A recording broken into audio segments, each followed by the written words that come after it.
हाय, smile greetings, सादर नमस्ते। तो अभी तक आपके कॉलेज में आपका एक्यूपंक्चर का स्टडी, एक्यूपंक्चर से सब पूरा सिलेबस जो है कंप्लीट किया होगा और अभी आपकी रिवीजन भी चालू हुई होगी। तो आप और एक प्रीलिम एग्ज़ाम या आपके इंटरनल एग्ज़ाम, इस बातों में आपने अभी अनुभव भी किया है, आपकी स्टडी की कहाँ तक आप पहुँचे हैं। तो अभी आपने ये जाना है, ये देखा है कि अपना जो स्टडी है एक्यूपंक्चर का या आफ्टर 12 जो भी हम लोग कोर्सेज करते हैं, जो स्टडी करते हैं, ये कोई रटने की बात उसमें नहीं होती। कोई ऐसे स्कूल लेवल पे हमने किए थे कि इसको इतना ये पॉइंट करना है, इतना ही करना है, ऐसे कभी नहीं है। क्योंकि ये सब आगे चलने वाली ये सब लाइफ साइंस है। तो इसमें बहुत सारा कुछ आप बोल सकते हो, लिख सकते हो, यहाँ वहाँ से वो बातें, और खुद उसको इंटरप्रेट करते हो, ऐसे सब होती है। इसमें समझना, समझ लेना, ये बहुत इम्पोर्टेंट रहता है।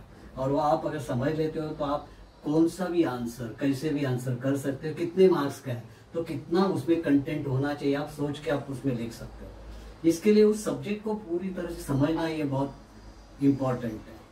तो अभी आपके सिलेबस में, आपको अभी सेमेस्टर में आपके पास 6 उसके यूनिट्स है, 6 यूनिट्स है। उसमें से 5 जो है, 5 तो आप करते आए हैं। एक यूनिट आप सेक्शन 1 का, वो आप कभी कभी हम उसको ज़्यादा इम्पोर्टेंस नहीं देते हैं, लेकिन करना तो है एग्ज़ाम के लिए।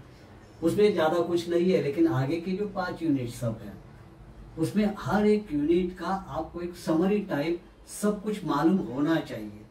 हर यूनिट जो है वो आपको हो सकता है कि 10 मार्क्स का कोई क्वेश्चन है, तो हर एक यूनिट के लिए आपको 10 मार्क्स का जब आंसर लिखना है तो आपको 2 पेज तो लिखने ही है, 2 पेज तक तो लिखना है, ज़्यादा भी लिखेंगे तो 10 मार्क्स के लिखना है। यानी पूरा उस यूनिट का आपको एक समरी सबको सब मालूम होनी चाहिए, समरी क्या है, और समरी को लिखना है। बाद में उसको एडिशनल को जोड़ना है, वो जोड़ सकते हैं, लेकिन समरी तो हर टॉपिक की, हर यूनिट की आपको समरी मालूम होनी चाहिए। जैसे कि मैं आज बोलने जा रहा हूँ झैंग-पू थ्योरी, तो झैंग-पू थ्योरी इसके बारे में अगर 10 मार्क का क्वेश्चन आता है तो हम क्या कर सकेंगे, कैसे लिखेंगे, तो क्वेश्चन कैसे उसको आंसर कैसे किया जाता है, इसके आज हम थोड़ा उसके बारे में एक अपने आप को अपडेट कर रहे हैं कि अगर 10 मार्क का क्वेश्चन है तो आप में से कुछ लोग ऐसे भी होंगे जो स्कूल कॉलेज लेवल जैसे स्टडी किया वैसे करते होंगे, तो ये बात वो बात ध्यान में रखनी है, ध्यान में रखनी है, ये भी करते होंगे। और मैंने देखा भी है, मैं जब एग्जाम ले रहा था, वाइवा ले रहा था, तो सामने वाले को मैं पूछ रहा हूँ एक ऑर्गन के बारे में, समझो ये ऑर्गन, 2 ऑर्गन्स कितने हैं, क्या है, तो सामने वाले क्या कर रहे थे, ऐसे आंखें ऊपर करके, हाँ ये है, ये है, ये बाहर किए, वो क्वेश्चन बाहर किया हुआ आंसर वो बता रहे थे, ऐसे गिन के, ऐसे ऐसे करके, हाँ आंखें ऊपर ले जाके, हाँ तो ये है, ये 1 2 3 ऐसे कर रहे थे। उनको मैं बोल रहा हूँ भाई ये रटने की बात नहीं, आप आपकी बॉडी को देखो, तो ऑर्गन कौन से हैं धड़ाधड़ बताती जाएगी। अपनी बॉडी को ऑब्जर्व करना है, कोई रटने की बात ही नहीं है भाई, कि इधर देखो, बॉडी को देखो। अभी ऑर्गन बोलेंगे तो ऑर्गन फटाफट अपने को ऑर्गन के नाम तो मालूम हो गए, हाँ। अभी उसके लिए कोई बुक से रटा हुआ कोई सेंटेंस अपने को याद करने की जरूरत नहीं। यहाँ से हम देखेंगे ये एक ऑर्गन है, कौन सा है, तो ब्रेन ऑर्गन है। फिर नीचे उतरते हैं, चेस्ट में उतरते हैं तो वह हार्ट और लंग है। फिर नीचे उतरते हैं तो एब्डोमिनल ऑर्गन जो है अपने पास, हाँ अपने पास वह लीवर है, स्प्लीन है, स्टमक है, पैंक्रियाज है, ये ऑर्गन्स है। फिर किडनी है, यूरिनरी ब्लैडर है, इतने सारे ऑर्गन। उसके लिए रटने की कोई बात ही नहीं है, क्योंकि बुक तो अपने सामने है, ये शरीर की बुक आपके सामने रखी है, उसको देखना है। और उसके बारे में कुछ भी पूछा गया तो उसको ही देखना है, कोई रटने की बात ही नहीं। आप एनाटॉमी, फिजियोलॉजी का भी अगर आंसर कर रहे हैं तो उसमें भी कोई याद रखने की बात ही नहीं, इसमें रटने की बात नहीं है, सामने ही दिखा है, सामने लिखा है, ये सब अपने अंदर है, इसको बोलना है। समझो ऑर्गन के लिए आप एनाटॉमिकल भी सोचते हो या फिजियोलॉजिकल सोचते हो, एनाटॉमी समझो, हार्ट के एनाटॉमी के बारे में बोले तो हार्ट भी यहाँ है, उसको आपको बोलना है, उसके बारे में डिस्क्रिप्शन करना है, उसकी लोकेशन, उसकी सिचुएशन। तो सिंपल बातें तो आपको मालूम ही है। हार्ट चेस्ट के अंदर है तो heart is situated in the chest, ऐसे तो बोल सकते हैं।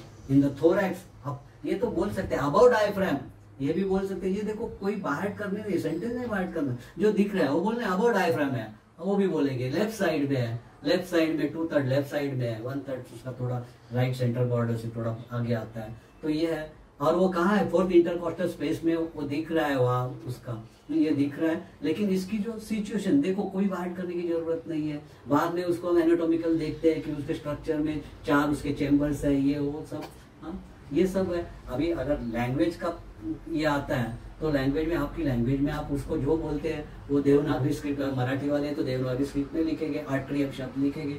उसके लिए कोई मराठी वाला प्रतिशब्द नहीं चाहिए। हाँ, अलिंद, जवनिका, कर्णिका, ऐसे कुछ ये शब्दों की जरूरत नहीं है। वही शब्द लिखे, आट्रियम, आट्रियम देवनागरी स्क्रिप्ट में लिखेंगे, जो भी है वो लिखेंगे। तो कोई जरूरी नहीं है अपने को बाहर वगैरह, ये कुछ टेंशन की भी जरूरत नहीं है, क्योंकि ये सब लाइफ साइंस है। आपके सामने उसके बारे में बोलना है और दिख रही है बात ये सब। तो ऐसे ही अभी ये झैंगपू थ्योरी के बारे में, अगर झैंगपू थ्योरी के बारे में 10 मार्क का क्वेश्चन मुझे कंप्लीट करना है, उसका आंसर लिखना है, तो हम क्या करेंगे अभी 10 मार्क के लिए कैसे शुरुआत करेंगे? तो झैंगपू थ्योरी, व्हाट इज झैंगपू, ये तो लिखना पड़ेगा अपने को। अगर कोई आंसर देना है तो पहला तो अपने को ये तो लिखना ही पड़ेगा, झैंगपू इज व्हाट, ये तो लिखना पड़ेगा। तो झैंगपू ये क्या है, इंटरनल ऑर्गन्स है, झैंग और फू ऑर्गन्स है। तो what is zang, what is fu organ, what is zang organ, what is fu organ, ये भी आगे लिखना पड़ेगा। ये लॉजिकल हो गया कि झैंग ऑर्गन क्या है, तो सॉलिड ऑर्गन जो है, पैरेंचाइमेटस ऑर्गन बोलते हैं उसको, हम झैंग ऑर्गन बोलते हैं। अब झैंग ऑर्गन सॉलिड पैरेंचाइमेटस ऑर्गन, और जो कंसिस्टेंटली वर्किंग करते हैं, परसिस्टेंटली वर्किंग है, उसको हम झैंग ऑर्गन बोलते हैं। उसको ही हम दूसरी लैंग्वेज और भी क्या बोलेंगे, उसको इन ऑर्गन भी बोलेंगे। इन ऑर्गन क्या है कि परसिस्टेंटली वर्किंग है, इन, तो इन ऑर्गन भी है, zang organ also called as yin organ, ये भी बोलेंगे हम लोग। और उसमें दूसरी बात क्या है, ये सब जो झैंग ऑर्गन जो है, सॉलिड है, पैरेंचाइमेटस, ये क्या करते हैं, पूरी बॉडी को एक नरिशमेंट का, न्यूट्रिएंट्स का सप्लाई करते हैं, ये भी हम बता सकते हैं। तो इसके लिए कोई रटने की जरूरत नहीं, ये इसके लिए तो सॉलिड है। वो कुछ बातों का क्या करते हैं, स्टोरिंग करते हैं और शरीर को दे रहे, क्योंकि इन है, इन इज फॉर एक्यूमुलेशन, जमा करने के लिए इन प्रोसेस होती है, वो जमा करके ले लेते हैं सब नरिशमेंट वगैरह। वो लेडी है, फीमेल है, हाँ, यांग वाले जो मेल है, यांग वाले कमा के लाएंगे, मेल कमा के लाएंगे, और फीमेल घर में उसका रख रखाव सब जगह, कैसे उसके मैनेजमेंट, ये सब फीमेल करती है। वही तो इन ऑर्गन करेंगे, जो यांग ने लाया है वो इन उसको अच्छी तरह से पूरे सबको, सबकी जरूरत पूरी करते जाएंगे, बाद में जमा करके रख के। तो यही थ्योरी है, यही बताएगी झैंग ऑर्गन के बारे में। तो झैंग ऑर्गन क्या करते हैं, उसके फंक्शंस बोलेंगे हम लोग, झैंग ऑर्गन के फंक्शंस बोलेंगे, क्या क्या होता है। तो ये फंक्शंस है झैंग ऑर्गन के, कि झैंग ऑर्गन क्या करते हैं, स्टोर करते हैं नरिशमेंट, और वो नरिशमेंट सप्लाई करते हैं सबको, यह है पूरी बॉडी में।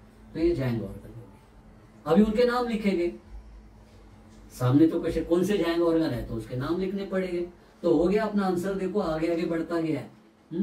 पहले तो हमने डेफिनेशन बोली Zhang, what is zang organ, what is fu organ उसकी, और बाद में हमने ये बोला है उसके ऑर्गन के नाम लिख के क्या क्या है वो। तो अभी आपको भी मालूम है, आपने तो स्टडी किया है, अभी तो इस स्टेज पे मैं आपको ये नहीं बोलूंगा, अभी तो आपने सबने स्टडी किया है। तो झैंग ऑर्गन आपको मालूम है, झैंग ऑर्गन हाँ सॉलिड ऑर्गन। तो आप बोलेंगे अभी ब्रेन झैंग ऑर्गन है क्या, सॉलिड ऑर्गन तो है, लेकिन वो झैंग ऑर्गन के ग्रुप में नहीं आता है। 5 झैंग ऑर्गन्स है, 5 झैंग ऑर्गन्स है, सॉलिड 5 झैंग ऑर्गन का ग्रुप।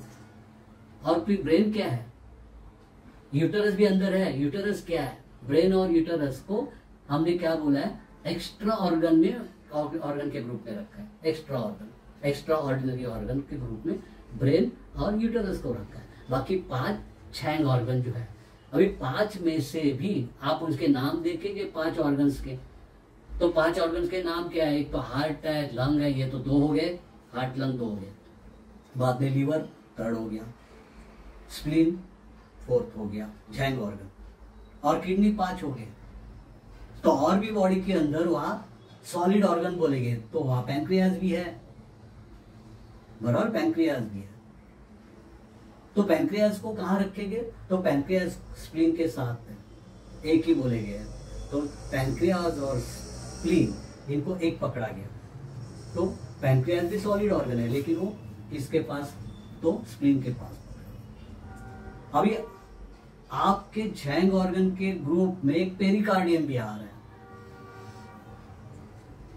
तो हार्ट और पेरिकार्डियम मिलके, हार्ट और पेरिकार्डियम, क्योंकि हम लोग कहाँ देख रहे हैं तो उसकी हर एक ऑर्गन की मेरिडियन भी है। तो आपके पास पेरिकार्डियम मेरिडियन है, तो पेरिकार्डियम मेरिडियन के बारे में आप सोचेंगे इसका ऑर्गन किधर है, बराबर है। पेरिकार्डियम मेरिडियन के पास ऑर्गन किधर है, तो पेरिकार्डियम मेरिडियन के पास जो ऑर्गन है वो ऑर्गन ऐसे विजिबल ऑर्गन हम बोल नहीं सकते। जो अभी हार्ट एक विजिबल ऑर्गन है, तो हार्ट की मेरिडियन है, हर एक ऑर्गन की मेरिडियन बोली गई है, बराबर। उसकी जो एनर्जी है उसकी मेरिडियन, उसके चैनल्स है, हर ऑर्गन के चैनल्स। तो हार्ट की मेरिडियन है और पेरिकार्डियम मेरिडियन भी अपने पास है। तो पेरिकार्डियम मेरिडियन का ऑर्गन कौन है, तो pericardium meridian as a organ ऐसे कोई दिखता नहीं है। तो वो क्या है, बॉडी के अंदर की जो वेस्कुलर सिस्टम है, वेस्कुलेचर है, उसको पेरिकार्डियम मेरिडियन उसको दी गई है, तो उसको वेस्कुलेचर को भी ऑर्गन माना है। तो ये हो गया आपके पास 5 झैंग ऑर्गन्स हो गए।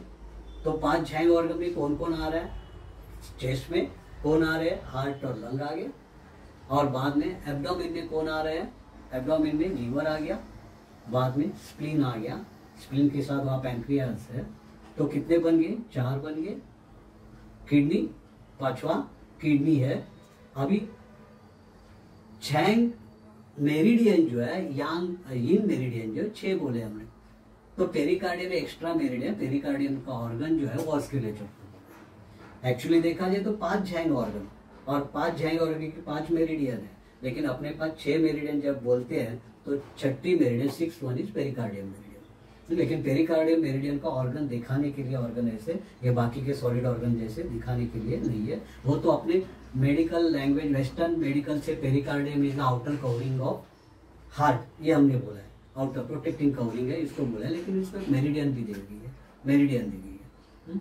तो ये हो गया झैंग ऑर्गन के बारे में, झैंग ऑर्गन के बारे में। तो ये बात समझ में आ गई। झैंग ऑर्गन वैसे देखा जाए 5 झैंग ऑर्गन है और 6 पू ऑर्गन है, 5 झैंग ऑर्गन। लेकिन अगर सॉलिड ऑर्गन की बात करें तो वहां पैंक्रियास जो है उसको स्प्लीन के साथ जोड़ा गया, इसके लिए 5 झैंग ऑर्गन हो गए। और पेरिकार्डियम ये ऑर्गन ऐसे दिख नहीं रहा है, लेकिन उसकी मेरिडियन है, तो पेरिकार्डियम वेस्कुलेचर को हमने पेरिकार्डियम ऑर्गन बताया। तो ये हो गया 5 झैंग ऑर्गन, उसके साथ पेरिकार्डियम उसके मेरिडियन पकड़ के 6। हाँ, ये हो गया, नाम भी दे दिए। देखो आंसर अपना बढ़ते गया। बाद में फू ऑर्गन के बारे में बोलेंगे। तो फू ऑर्गन यानी जो हॉलो ऑर्गन है, सिलिंड्रिकल ऑर्गन है, वो फू ऑर्गन है। तो फू ऑर्गन हॉलो है, सिलिंड्रिकल है, इसका मतलब एक बाजू से कुछ आता है दूसरे बाजू से चला जाता है उस ऑर्गन में। इसका मतलब वो क्या करेंगे, टाइम बीइंग काम करते हैं, कंसिस्टेंटली काम नहीं कर रहे, परसिस्टेंटली काम नहीं करते। जैसे किडनी से लेके बाकी सब यांग झैंग ऑर्गन थे, वो कंटिन्यूसली काम करते till the death, last moment तक। लेकिन ये ऑर्गन कैसे, स्टमक जो है सिलिंड्रिकल ऑर्गन, एक बार से कुछ आया और दूसरे बार से बाद में चला गया। कुछ पल के लिए वो काम करेगा, कुछ क्षणों के लिए, कुछ घंटों काम करेगा और बाद में फिर रेस्ट करेगा। यांग है ना वो, इन और यांग में, यांग ऐसे ही होता है, यांग है तो यांग ऑर्गन है, काम किया बाद में छोड़ दिया, बैठा, यांग ऑर्गन। तो टाइम भी काम करने वाले। और क्या काम करते हैं, तो ट्रांसपोर्टेशन, ट्रांसफॉर्मेशन, ये सब काम करते हैं, रिसीविंग करते हैं, अंदर लाते हैं और उसको प्रोसेस करने के लिए, प्रोसेस करके आगे भेज देते, जमा करने के लिए कमा के लाते हैं और लेडी को दे देते हैं घर की, ये इनको देते हैं, यांग है। तो यांग ऑर्गन यानी फू ऑर्गन, फू ऑर्गन। मैं तो बोलता हूँ मराठी में बोलते फूकनीचे, फूकते हैं, तो ये फूकने वाले ऑर्गन, फू ऑर्गन यानी फूकना मैं बोलता हूँ, तो फूकने वाले ऑर्गन। तो वो कितने हैं, देखो बॉडी के अंदर, बाहर करने की जरूरत नहीं है। ये ऑर्गन को आप बॉडी के अंदर देखेंगे तो यहां से हम देखते हैं इधर तो कोई फूकने वाला नहीं है, इधर चेस्ट में फूकने वाला नहीं है। हाँ, ब्रेन को उन्होंने फू ऑर्गन में देखा है, लेकिन वो एक्स्ट्रा ऑर्डिनरी फू ऑर्गन में देखा है। एक्स्ट्रा ऑर्डिनरी फू ऑर्गन्स भी है, 6 एक्स्ट्रा ऑर्डिनरी फू ऑर्गन भी है। तो ब्रेन को अलग से देखा है, वो क्यों देखा है उसके पीछे लॉजिक है। चलो, तो यहां से हम चेस्ट में तो कोई फू ऑर्गन नहीं है, फिर हम जाते नीचे उतरते तो स्टमक फू ऑर्गन है, सिलिंड्रिकल है, बराबर है, सिलिंड्रिकल हॉलो ऑर्गन है, उसमें कुछ चीज आती है बाद में आगे धकेल दी जाती है। तो स्टमक एक हो गया फू ऑर्गन, स्मॉल इंटेस्टाइन हो गया फू ऑर्गन सिलिंड्रिकल हॉलो ऑर्गन, फिर लार्ज इंटेस्टाइन हो गया हॉलो ऑर्गन फू ऑर्गन। देखो आप ऐसे करते जाओ। और कौन सा फू ऑर्गन है पेट के अंदर? तो गॉल ब्लैडर हो गया फू ऑर्गन, गॉल ब्लैडर भी हो गया। तो कितने हो रहे हैं देखो। आपको बाहर से ऐसे कोई बाहर वो शब्दों को रटना नहीं है, बॉडी को देखो ना। या तो समर किताब रखी है, सामने किताब रखी है, देखो तो और यूरिनरी ब्लैडर है, वहां कुछ आ गया जमा किया बाद में आगे भेज दिया बस। तो ये प्रोसेस करते हैं, काम करते हैं। तो इसमें क्या प्रोसेस होती है? ये तो डाइजेशन, एब्सॉर्प्शन, ये सब बातें इसमें हो जाएगी इन ऑर्गन में। ये अपने को वेस्टर्न मेडिकल साइंस जो बता रहे हैं वही सब इसमें काम अपने को दिख भी रहे हैं। ये सब काम होते हैं, एक्सक्रीशन का भी काम होता है, बाहर धकेलना, ये सब काम ये कर रहे हैं। तो ये सब फू ऑर्गन हो गए। तो उसके फू ऑर्गन की डेफिनेशन लिखेंगे और फू ऑर्गन के नाम लिखेंगे। तो और अपना आंसर भी ये बढ़ गया। अगर 10 मार्क्स आपको कंप्लीट करते हैं तो ये आंसर भी ये बढ़ गया। तो फू ऑर्गन कौन से है, जैंग ऑर्गन कौन से है, और फू और जैंग क्यों बोले जाते हैं, हाँ ये सब उसके कैरेक्टर वगैरह दिख दिया आपने। तो आपका आंसर इस तरह से बढ़ता गया। अभी और क्या लिख सकते हैं? अभी आपको 10 मार्क्स तो कंप्लीट करने हैं, आपको 2 पेजेस लिखने हैं। तो ये हो गया। अभी हम आगे बता सकते हैं कि ये जैंग फू ऑर्गन जो है ये कपल्ड होते हैं एक दूसरे के साथ। इनका हस्बैंड वाइफ रिलेशन है, यीन यांग है ना। तो हस्बैंड वाइफ एक कपल, एक पेयर बनाते हैं। तो नेक्स्ट नया पैराग्राफ आपने लिख लिया कि ये पेयर बनाते हैं। तो फिर पेयर के एग्जांपल दे दिए आपने, जैसे हार्ट। तो हार्ट किससे पेयर बना रहा है? हार्ट स्मॉल इंटेस्टाइन से पेयर बना रहा है। दोनों का एलिमेंट एक है, फायर एलिमेंट है, हाँ? तो एक इन फायर, एक यांग फायर बोलते हैं। तो ये हो गया हार्ट। हार्ट और ऐसा है पेयर, यानी कपल्ड होते हैं, ऐसे बोलेंगे। पेयर, पेयरिंग करते हैं, हस्बैंड वाइफ रिलेशन रखते हैं, ये इन यांग के रिलेशनशिप दिखाते हैं। तो इसके लिए इसके कपल होते हैं। तो फिर उसका एग्जांपल दे के आप वो 5 सेंटेंस नए बढ़ गए आपके साथ। तो ये हो गया, सेंटेंस बढ़ गया आपके साथ। बाद में उसके एलिमेंट के बारे में आप बोल सकते हो, तो और 5 सेंटेंस बढ़ेंगे उसमें एलिमेंट के लिए। और क्या होता है? तो ये जो ऑर्गन्स होते हैं ये एक्सटीरियरली अपना मैनिफेस्टेशन दिखाने के लिए उसके पास सेंस और सेंसेस है। तो हर एक ऑर्गन कोई सेंस को दिखा रहा है।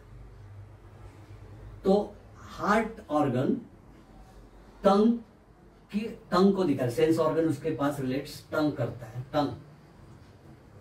टंग के सेंस को, हाँ, यानी कौन सी?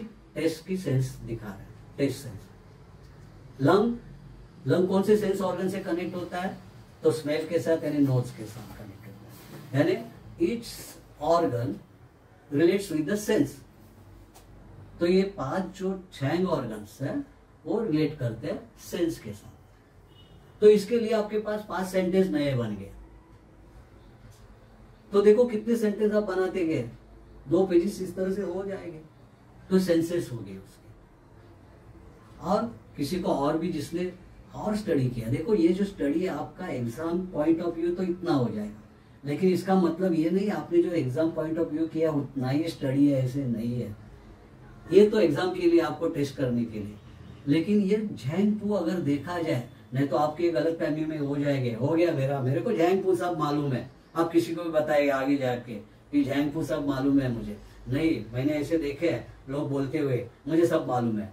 अरे भाई उतना ही नहीं है, इतना आपने ऑर्गन देखे, ऑर्गन के सेंसेस देखे, ऑर्गन के साथ और जो एलिमेंट कनेक्टेड है वो देखे, उसके साथ वाइटल्स कनेक्टेड है वाइटल्स।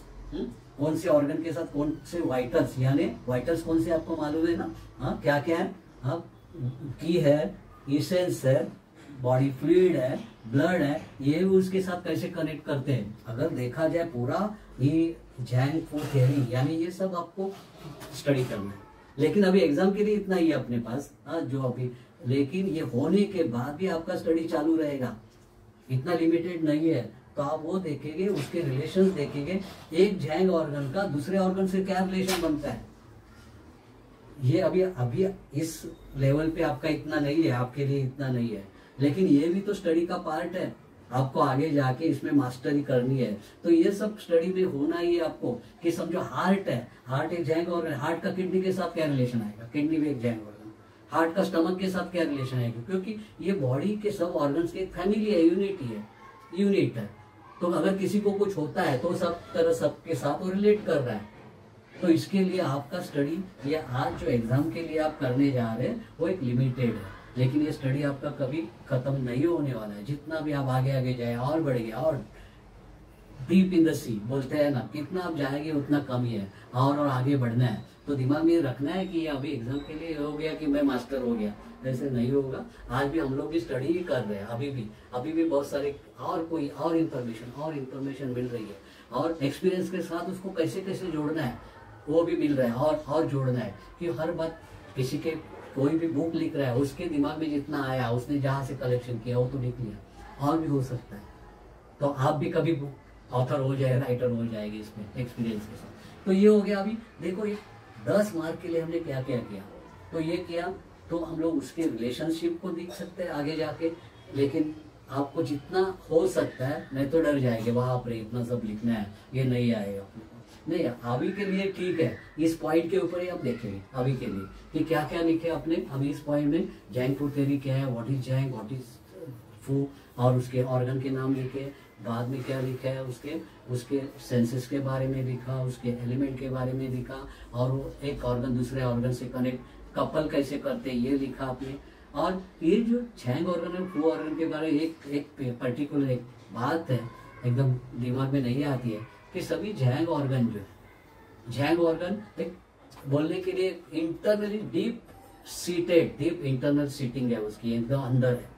और फू जो होते हैं वो इतने अंदर नहीं है। और फू ऑर्गन बाहर से कनेक्ट जल्दी होते हैं, उसको हर एक को बाहर खुलने के मार्ग है फू ऑर्गन को। जैंग ऑर्गन के बाहर खुलते नहीं है, वो तो एकदम प्रेशियस है, तो एकदम डीपली, जैसे घर का जो आप गहने वगैरह क्या करते हैं एकदम डीप है, तिजोरी में रखते हैं, संभाल के रखते हैं, वैसे सब जैंग ऑर्गन है, ये संभाल के अंदर प्रोटेक्टेड, ये सब रखे हुए। और उसका बाहर से जल्दी कनेक्शन, बाहर का कनेक्शन दिखता नहीं है। सिर्फ उसमें एक्सेप्शन है, लंग जैंग ऑर्गन होते हुए भी वो नाक से उसका बाहर कनेक्शन है। एक ही ऑर्गन है जैंग ऑर्गन, जिसका ये मैं क्यों बोल रहा हूँ, कभी एमसीक्यू जैसे क्वेश्चन में आ सकता है। तो इसके लिए, क्योंकि ये दिमाग में जल्दी नहीं आएगा कि जैंग ऑर्गन एक लंग जो बाहर खुलता है, बाकी जैंग ऑर्गन बाहर खुलते नहीं। और फू ऑर्गन जो है बाहर खुलते हैं, सब फू ऑर्गन बाहर खुलते हैं। उसमें से गॉल ब्लैडर जो है वो बाहर नहीं खुल रहा है, बाकी हर एक ऑर्गन बाहर खुल रहा है। उसका एक दिखता है, बाहर खुलने का एक ओपनिंग, एक दिखता है, दरवाजा दिखता है उसको दरवाजा दिखता है, बाहर खुलने वाला दरवाजा दिखता है। लेकिन गॉल ब्लैडर को बाहर खुलने का दरवाजा नहीं, ये उसमें एक्सेप्शन है। ये मैंने क्यों बोला, कभी एमसीक्यू वाले प्रश्न में ऐसे कोई ट्रिकी क्वेश्चन भी हो सकता है। तो इस तरह से हम 10 मार्क की ये तैयारी हम कर रहे हैं। अभी 5 मार्क का, ये 6 मार्क का क्वेश्चन है, तो इसके सब टॉपिक के ऊपर आएंगे।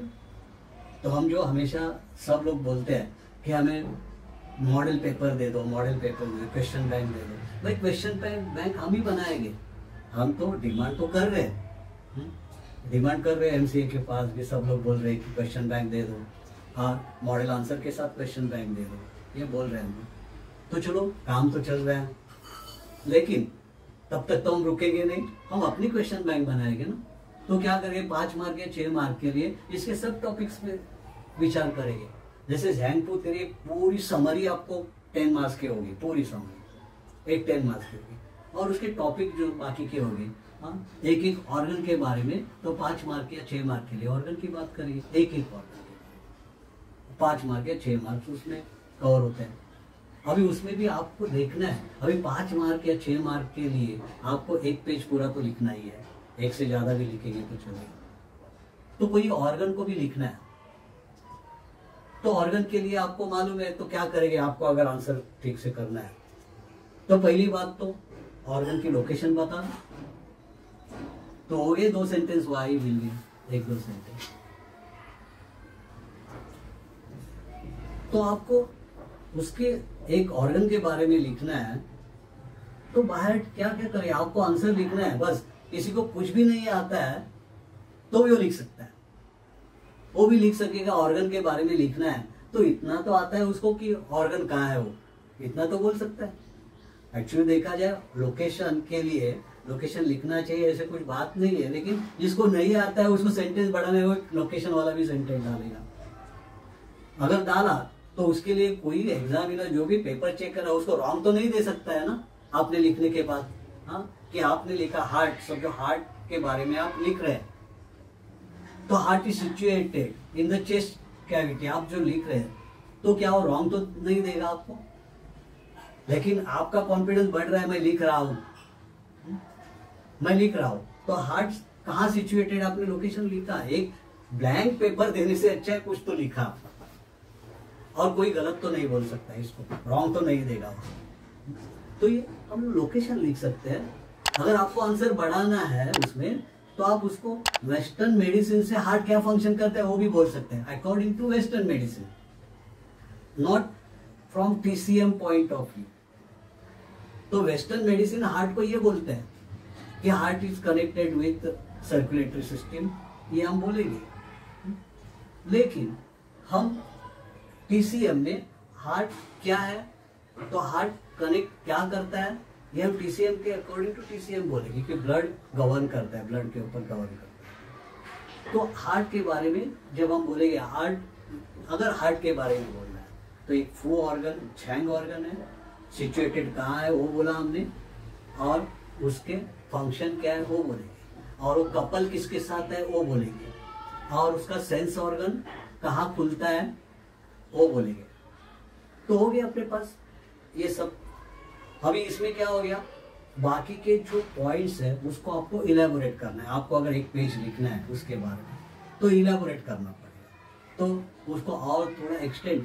लेकिन एक बात है कि आपको अगर 5 मार्क में कुछ तो मार्क्स मिलेंगे ही, जब आप ये लिख रहे हैं एक पॉइंट्स के ऊपर ध्यान देके उतना भी लिख रहे हैं तो भी मार्क्स तो होने वाले हैं, लेकिन उसको आप एक्सपांड कर सकते हैं। अभी हार्ट को एक्सपेंड कैसे करेंगे हम लोग, हार्ट के ये तो पॉइंट्स हो गए आपके पास, उसकी लोकेशन मालूम है, उसका वेस्टर्न फिजियोलॉजिकल फंक्शन मालूम है। बाद में हम टीसीएम से, अब इस थ्योरी से उसका क्या है, उसका एलिमेंट मालूम है। हाँ, वो ब्लड सर्कुलेट, ब्लड पे गवर्न करता है, ये भी मालूम है। पूरी बॉडी को वो क्या कर रहा है, हाँ, ब्लड सप्लाई कर रहा है, और ब्लड सप्लाई विथ की दे रहा है। उसके अंदर अभी वाइटल्स में उसके अंदर फ्लूइड है, फ्लूइड पार्ट है, और बॉडी के फ्लूइड को ये कर रहा है। उसका कनेक्शन किधर है, तो आगे जाके आपको देना है कि वो कनेक्ट कैसे हो रहा है। तो उसके कपल से तो कनेक्ट है, ऐसा ऐसे कनेक्ट है, लेकिन आगे अभी एलिमेंट्स के बारे में या की के बारे में, वाइटल्स के बारे में कैसे होता है आपको मालूम है कि स्प्लीन, फूड की जो स्प्लीन के पास से आती है वो हम लोग लंग, एयर की उसके साथ होके, ये दोनों मिलके लंग क्या करता है, फिर हार्ट को वो फूड की, हाँ, ब्लड के साथ उसमें सप्लाई करता है, ये की को सप्लाई करता है। तो हार्ट क्या करते हैं, हार्ट और लंग मिलके पूरी बॉडी को की का सप्लाई कर रहे हैं, की का सप्लाई कर रहे हैं। तो ये आगे जाके आपको थोड़ा एक्सटेंड करना पड़ेगा उस आंसर को। तो इस तरह से आप हर एक ऑर्गन के बारे में आपको कम से कम उसके 5 लाइन तो मालूम है, 5 लाइन इसके बारे में तो आपको मालूम है, यानी आपको कोई 0 नहीं ले सकता, आपको इतना है। हाँ, बहुत सारा कुछ लिख सकते हो, आगे आगे आप जितना पढ़ाई करेंगे उतना बाद में आप हार्ट के ऊपर ही पूरे 2 पेजेस लिख सकेंगे। जब आपका पढ़ाई अच्छी तरह से आगे जाके आप इसमें और डिप जाएंगे तो हार्ट के ऊपर 2-3 पेजेस लिख सकेंगे बाद में, जैसे कोई आप प्रबंध पीएचडी करने जा रहे हैं। क्योंकि हमारे लिए कोई भी ऑर्गन, हमारे चाइनीज ये अपने एक्यूपंक्चर में कोई भी ऑर्गन मेडिकल वेस्टर्न साइंस जैसे हम लोग थिंक नहीं करते हैं, बराबर। हम उस ऑर्गन को वो लोग जैसे ऑर्गन समझते हैं मेडिकल साइंस वाले, वैसे नहीं समझ रहे। उस ऑर्गन को हम कैसे समझ रहे हैं, तो उस ऑर्गन को हर एस्पेक्ट में हम देख रहे हैं, उसके एलिमेंट को देख रहे हैं, उसके कनेक्टेड टिश्यू को देख रहे हैं, उसके सेंसेस को देख रहे हैं, उसकी मेंटल, उसकी माइंड को देख रहे हैं, सभी जगह से उस ऑर्गन को हम देख रहे हैं। तो हमारे लिए ऑर्गन, वो मेडिकल साइंस वालों का जो ऑर्गन है वो हमारे लिए वो ऑर्गन उतना नहीं, लिमिटेड नहीं है। इसके लिए देखो आप कितना सारा लिखेंगे, अगर आगे आपको जब लिखना पड़ेगा, अभी तो नहीं, इस एग्जाम में इतना नहीं है 5 मार्क्स या जो, लेकिन लिखने के लिए बहुत सारा है। एक ऑर्गन बाकी के ऑर्गन से कैसे कनेक्ट कर रहा है, तो बाकी के ऑर्गन के साथ वो फ्लूइड से कैसे कनेक्ट करेगा, की से कैसे कनेक्ट करेगा, इसेंस से, जिन से कैसे कनेक्ट करेगा, क्या, इतना सारा बहुत कुछ लिख सकेंगे। बाद में सिंड्रोम होते हैं। सिंड्रोम यानी आपके जो दिख रहे हैं उसके सिम्टम्स किसी भी डिसीज में, उसको सिंड्रोम बोलते हैं।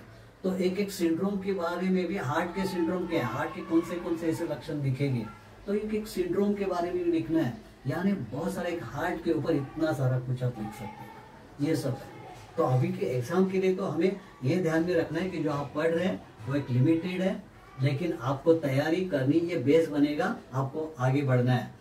ये पूरे 2 बरस में आपको इतना और जितना हो सके उतना ही बेस मजबूत बनाना है।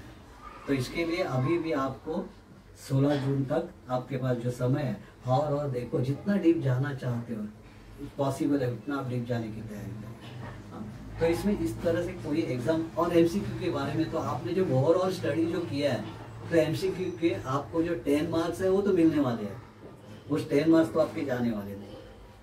और बाद में रही बात ये 5 मार्क्स और 6 मार्क के क्वेश्चन, और 10 मार्क वाले, 10 मार्क वाले 2 बड़े बड़े क्वेश्चन, 10, तो सभी 5 टॉपिक के आपके ग्रॉस लेवल पे समरी टाइप आप आपके नोट्स बना दो, समरी टाइप कि ये सब, ये 10 मार्क के लिए, तो हर एक टॉपिक का 10 मार्क के लिए समरी क्या हो सकते हैं, उसके बारे में कितना आप सोच सकते हो, क्या लिख सकते हो, बना दो आपके नोट्स।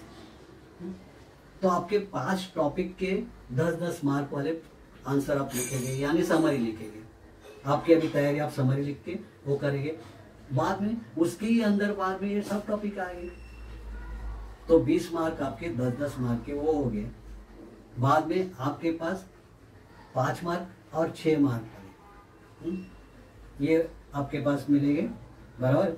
तो इसके भी आपने क्या किया है, तो एक पेज तक आप लिख सकते हो इस तरह से एक्सपांड करके, एक एक ऑर्गन के बारे में लिखेंगे। तो ये झैंग-फू का पूरा आपका स्टडी इस तरह से हो जाएगा। ऐसे इस तरह से स्टडी आप बाकी के टॉपिक पर इस तरह से कर सकते हैं। तो आपको कोई क्वेश्चन बैंक नहीं मिली तो भी आपको इस तरह से खुद के क्वेश्चन बना दो, खुद के बना दो, और एक बार ये सब मालूम हो गया तो क्वेश्चन कैसा भी पूछा जाए आप उसके ऊपर लिख सकते। तो थोड़ा अभी हम इसके कुछ पॉइंट्स को फिर से एक बार रिवाइज करते कि वो पॉइंट्स आपके की वर्ड्स की तरह काम आएंगे। ओके, तो अभी हम देखते हैं, जैसे मैंने बोला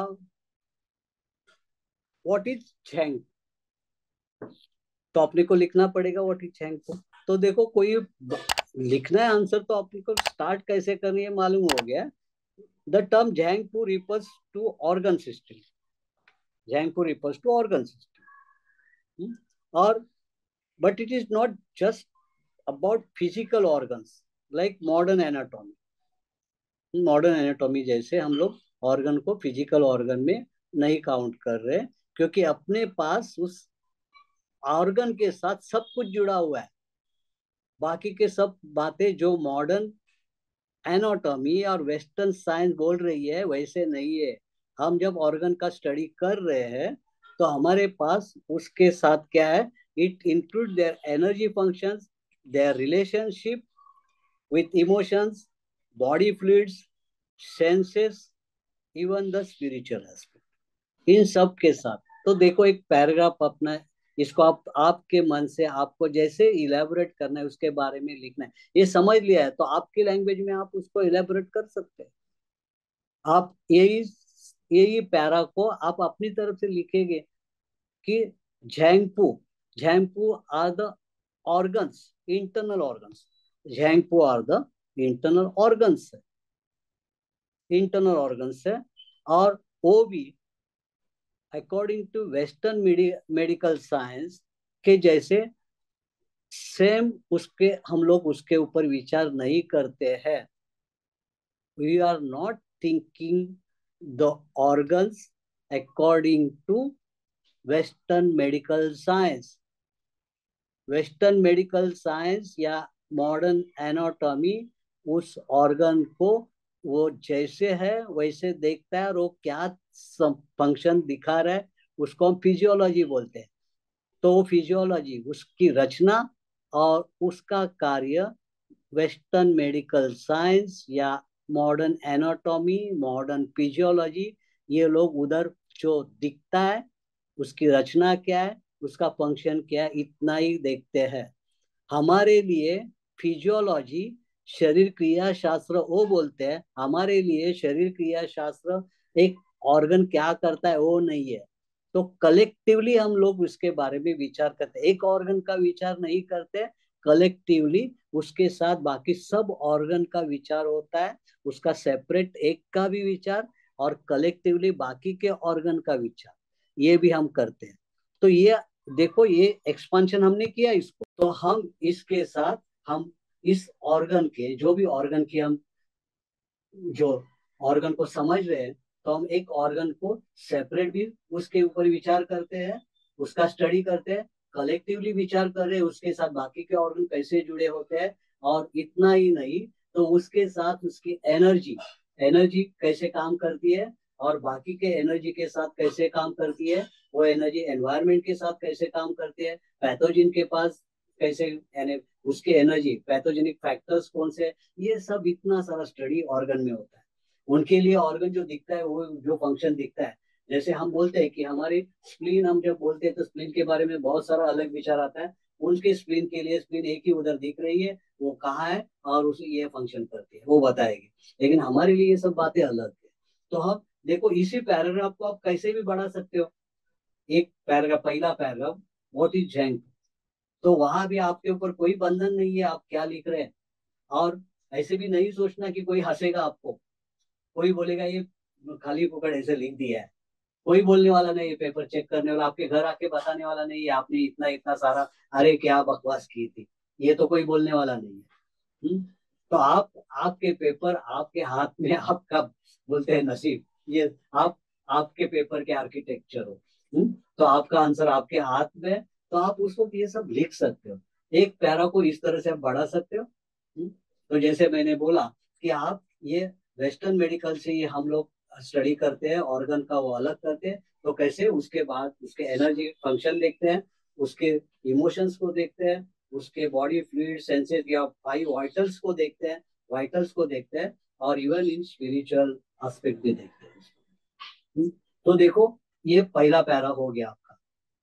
मैंने इधर सिर्फ ऐसे सिर्फ सेंटेंस दिया, लेकिन इसको आपको इलेबोरेट करना है। तो ये वीडियो आप देखते हुए आपको यहाँ रुक के, नहीं तो यहाँ थोड़ा रुक के आप अपना आंसर अभी भी आप लिख सकते हो, अभी इस तरह का आंसर आप लिख सकते हो। तो ये आंसर आपको इस तरह से अभी आपको लिखना है, अभी भी आप लिख सकते हो। ये सुनते हुए आप थोड़ा टाइम वीडियो आप ये बंद करके, आप आपका पॉज करके यहाँ आपको इलेबोरेट करो इस paragraph.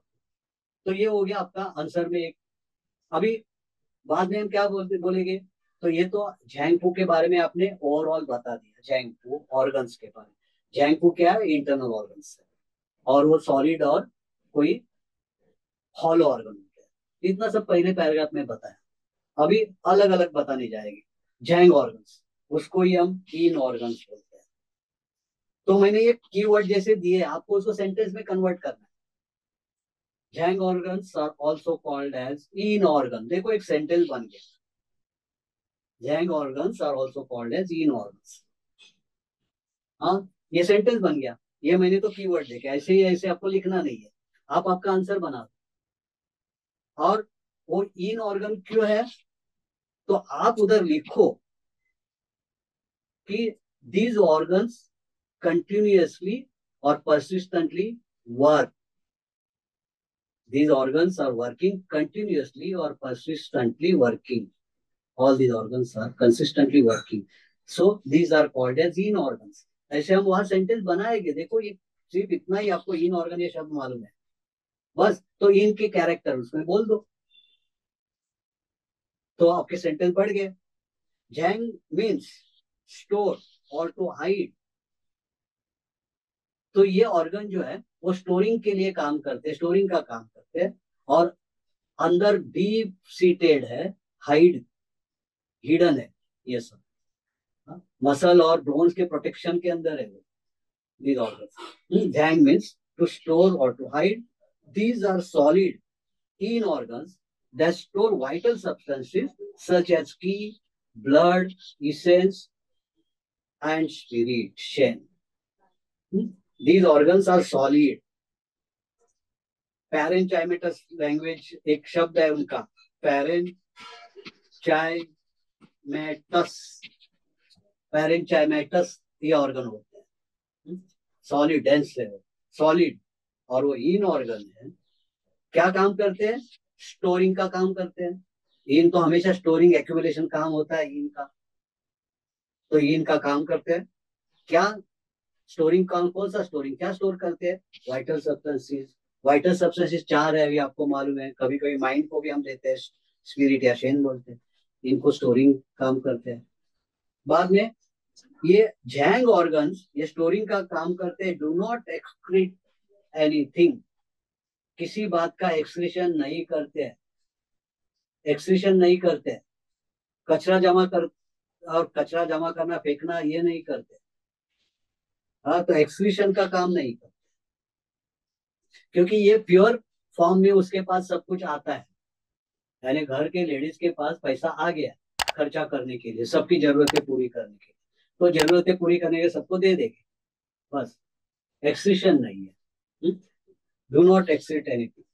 There job is to preserve and nurture the body's life force. उनका जॉब क्या है? प्रिजर्व करना है, जतन करना है, और give the nourishment, nurture, nurture यानी नरिशमेंट। आपके सेंटेंस बना दो अभी इसको, आप फिर से आप क्या कर रहे हैं, इसके सेंटेंस बना दो, इस पैराग्राफ के, इसको पैराग्राफ बना दो। ये मैंने कीवर्ड डाला। They are more internal, sustained, long lasting their functions. ये मैंने बोला ना, परसिस्टेंटली उसके फंक्शंस कंसिस्टेंटली वर्किंग रहते हैं। तो ये हमने बोला, तो इसका पूरा आप एक पैरा बना सकते हैं। Zang organs are the solid organs, आपके सेंटेंस बना दो, which are deeply seated in the body. Zang organs हे कसे आहेत? तर ठोस ऑर्गन असतात। सॉलिड ऑर्गन, आपल्याला ठोस शब्द नाही आठवत आहे, आपण सॉलिड बोलू। सॉलिड ऑर्गन आपण मराठीत लिहू, सॉलिड ऑर्गन असा शब्द लिहू। इंग्लिशचा तो शब्द SOLID लिहिला तरी चालेल, सेंटेन्स मराठीत आपण बनवणार। तो zang organs are solid organs, they are yin organs. ते इन ऑर्गन म्हणून पण आहेत, कारण त्यांना इन का म्हणतात? ते सतत काम करतात, मरेपर्यंत काम करतात, म्हणून त्यांना इन ऑर्गन म्हणतात। They work continuous, so they are called yin organs. तो आपने सेंटेंस बना दिए, और उनका फंक्शन क्या है? फंक्शन बता दे, फंक्शन बताया हमने, giving nourishment to the body, ये बता दिया हमने। और एक एक डू नॉट एक्सक्रीट एनीथिंग ये बोल रहे, ये आपके पास समझो एक नया मिल गया। और जॉब क्या है? तो प्रिजर्व एंड गिविंग नरिशमेंट। वो इंटरनल रहते हैं और बाहर डायरेक्टली बाहर ओपन नहीं होते हैं। उसका बाहर की दुनिया से प्रत्यक्ष, वो प्रत्यक्ष यानी डायरेक्ट वो बाहर खुलते नहीं, खुलते नाही, त्यांचे ओपनिंग डायरेक्टली बाहेर येत नाहीत शरीरावर। एक्सेप्ट लंग, फक्त लंग ऑर्गन जो आहे तो नाकाच्या द्वारे बाहेर खुलतोय, बाहेर खुलतोय। बाकीचे सगळे झैंग ऑर्गन बाहर खुलत नहीं। ये हो गया। इसका पूरा पैरा बन गया आपके पास। उस पैरा में इतने तो आपको ये इंपॉर्टेंट शब्द रहेंगे। कौन से शब्द रहेंगे इसमें?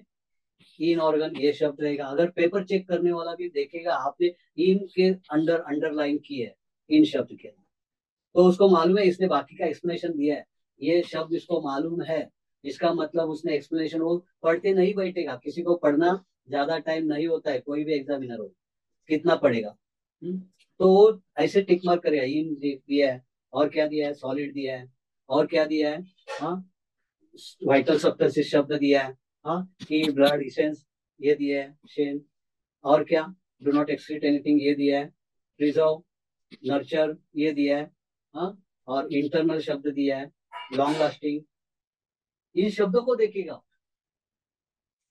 अभी समझो, उसके बारे में ऐसे 10 पॉइंट आ रहे हैं, तो 10 पॉइंट के ऐसे कुछ शब्दों को देखेगा, और 10 पॉइंट है, 5 मार्क का क्वेश्चन है, तो आप मार्क्स वो उधर दे सकते हैं, 5 पॉइंट्स उसमें आते हैं आंसर में, तो एक एक मार्क का रहेगा। लेकिन आपको इस तरह से वो सेंटेंस बने, सेंटेंस इंपॉर्टेंट नहीं है, ये वर्ड्स इंपॉर्टेंट है, उसमें आएंगे। तो टिक मार्क को ऐसे ऐसे करेंगे, 5 मार्क हो गए। या इधर समझो 10 ऐसे कीवर्ड्स है, तो 10 को ऐसे ऐसे करेगा, 8 कीवर्ड है, तो 4 मार्क दे दिए उसने। तो चेक करने वाले इस तरह से चेक करते हैं। ये एक लाइन हम ऐड कर सकते हैं, each zang organ has an emotional, spiritual and energetic influence. हर एक जैंग ऑर्गन के पास ये emotional, spiritual and energetic influence होता है, इसको भी रिप्रेजेंट करते हैं। अभी नेक्स्ट हम लोग देखते हैं फू ऑर्गन्स के बारे में। फू ऑर्गन्स को हम यंग ऑर्गन्स भी बोलते हैं। यंग ऑर्गन्स यानी टेम्पररी वर्किंग, ऐसे बोलेंगे। फू, जैसे मैं बोलता हूँ, हमें मराठी में फूकनी बोलते हैं, फूकने वाले। तो एक बाल, दोनों बाल से ओपन है, एक बाल से हम एयर फूकते हैं, दूसरी बाल से निकल जाती है। वैसे ये फू ऑर्गन जो सिलिंड्रिकल होते हैं। तो इसमें क्या होता है, बार बार एक बार जो भर जाते हैं, फीलिंग होता है, दूसरी बार से एम्प्टी हो जाते हैं। तो इस तरह के ऑर्गन रहते हैं, सिलिंड्रिकल ऑर्गन। तो ये सिलिंड्रिकल ऑर्गन यानी फू ऑर्गन, इसको हम देखते हैं। इसको यांग ऑर्गन्स, हम यांग भी बोलते हैं, यांग भी बोलते हैं, अभी मैंने एक्सप्लेन किया आपको। तो ये फू ऑर्गन्स और यांग ऑर्गन्स। फू ऑर्गन्स इसको देखते हैं, फू मीन्स ट्रांसपोर्ट और एम्प्टी, ट्रांसपोर्ट और एम्प्टी। ये क्या करते हैं, ट्रांसपोर्टेशन, जो हम फूड वगैरह जो भी लेते हैं, अंदर जो आता है उसको ट्रांसपोर्ट करने का काम करते हैं, एम्प्टी होता है, यानी फीलिंग एंड एम्प्टी, ये दोनों कार्य उनका चालू करता है। They are hollow, yang organ, hollow organs है, यंग ऑर्गन्स है, responsible for digesting, transformating and excreting food and waste. तो ये एक्सक्रीशन का काम भी इनके, क्योंकि ये जमा कर रहे हैं तो एक्सक्रीशन भी हो जाएगा, डाइजेस्ट कर रहे हैं तो एक्सक्रीशन। तो ये digesting, transforming and excreting food and waste. Unlike zang organ, ये क्या करते हैं, fu organs are active, external and transitory in function. ये हमेशा active, external and transitory in function, इनका फंक्शन अपने को देखने को मिलता है, वी कैन फील, वो काम कर रहे, दिख रहे, ये फू ऑर्गन। जैसे स्टमक में हमने कुछ लिया तो हमें पता चलता है अभी आपको पेट भर गया। लेकिन लीवर जो काम करता है उसका काम हमें पता नहीं चलता है, किडनी काम करती है वो काम हमें पता नहीं चलता है। इसके लिए तो वो इन ऑर्गन है, वो तो नॉन एक्सप्रेसिव, एक्सप्रेस नहीं खुद को करते हैं। Yang organ express, yang expressive रहता है, तो एक्सप्रेसिव वाले ऑर्गन है। तो fu organs are active, active है, external and transitory in function. They are not involve in storage, not involve in storage, वो स्टोर नहीं करते। जैसे कि हमने बोला उसको सिलिंड्रिकल है, एक बार से उसमें कुछ आ रहा है, दूसरी बार से जा रहा है, but in the moment and process, बराबर है, उसमें मोमेंट एंड प्रोसेस रहती है। They work as the workers of the body, constantly in action, workers of the body. Worker जैसे मजदूर जैसे काम करते हैं, सो जाते हैं, बराबर है। ये इन ऑर्गन क्या करते हैं, इन्होंने जो दिया, इन ऑर्गन को हम बोलते हैं लेडीज है, हाँ घर की लेडी है, इन्होंने जो इनकम करके लाया उसको बराबर मैनेज करती है, फिर किसी को क्या देना है वो संभालते हैं, इन ऑर्गन ये काम करते हैं। फू ऑर्गन के बारे में जो बोल रहे थे, तो फू ऑर्गन, और भी हम थोड़ा एक एग्जांपल आपको देते हैं कि जैसे घर में पानी की टंकी है, हाँ एक पानी की टंकी है, इसमें क्या हो रहा है, जो पाइपलाइन है उसकी, हाँ तो पाइपलाइन क्या करती है, समझो उसमें पाइपलाइन से क्या हो जाएगा, पानी आ जाएगा, पानी आ जाएगा, पाइपलाइन से पानी क्या हो जाएगा, बाहर भी आएगा, बराबर है। और ये टंकी जो है वो स्टोर करेगी पानी, कहाँ से भी आया, लिया पानी, उसको स्टोर किया, और ये स्टोर किया हुआ पानी फिर भी क्या जाएगा, इधर उधर जाने का काम, भेजने का काम ये टंकी से हो जाता है। ये टंकी ईन है, बड़ा ईन है। और ये जो पाइपलाइन है सिलिंड्रिकल, ये जो है ये क्या है, उसकी यांग है, हाँ उसका नल क्या है, यांग है, हाँ उसके आने वाला इनकमिंग जो है, हाँ वो पानी आ रहा है, वो लेके, वो कौन आ रहा है, यांग लेके आ रहा है, और ये सबको दे रही है वो भी यांग के वजह से ये देगा। लेकिन ईन जो है, ईन क्या करते हैं, तो ईन स्टोर कर रही है, जमा कर रही है, ईन ऑर्गन जमा कर, अभी यही हमने क्या किया अपने आंसर में बढ़ाने के लिए, हमने क्या किया, तो कंपैरिजन लिख सकते हो आप। आपको 10 मार्क के लिए लिखना है, तो कंपैरिजन ऑफ जैंग वर्सेस फू, ये लिखा, कंपैरिजन लिखा। दोनों का ये कंपैरिजन हो गया। फू मीनिंग, मीनिंग क्या है, तो झैंग ऑर्गन का, झैंग यानी स्टोर और हाइड, और फू ऑर्गन का ट्रांसपोर्ट एम्प्टी। नेचर क्या है, नेचर इसका सॉलिड है, इसका हॉलो है। फंक्शन क्या है, तो देखो ये एक पैरा आपका बढ़ गया, इसको आपने इस तरह से, अभी उसके एग्जाम्पल, नाम लिखने हैं ना आपको, तो नाम भी लिखेंगे। तो ये नाम लिखे हमने, इसके भी सेंटेंस बना दो। लिस्ट ऑफ जैंग ऑर्गन्स और yin organs, the names of zang organs, तो आप बना देंगे। ये नाम बता दिया आपने, उसके साथ में विद फंक्शंस बोल रहे हैं। अगर फंक्शन के बारे में आगे सेंटेंस लिखने हैं तो लिखेंगे। हार्ट क्या करता है, controls blood and mind. Heart control blood and mind. इसके लिए हम सिर्फ ऑर्गन बॉडी के अंदर ब्लड, जो मेडिकल साइंस बताती है वो ब्लड की बात नहीं हो रही है, की के साथ विथ की, उस ब्लड की बात हो रही है। ब्लड अगर वो की के साथ वाला ब्लड बराबर है, हुँ? तो बॉडी की सभी जगह, सभी ऑर्गन में, हाँ, कोई भी डिसऑर्डर नहीं दिखेगी। तो ये जो control blood and mind, heart का कनेक्शन माइंड से है। आप लिखेंगे उसके ऊपर कि हम कोई भी इमोशन को हम बोलते हैं through the heart, to the depth, through the depth of my heart, ऐसे भी बोलते हैं ना, from the depth of my heart. कोई भी इमोशन को एक्सप्रेस करते हैं। तो इमोशन हम कहाँ रखते हैं, तो हार्ट में। हार्ट में कौन है, माइंड वहाँ रिलेट करता है, माइंड शेन वहाँ हार्ट में।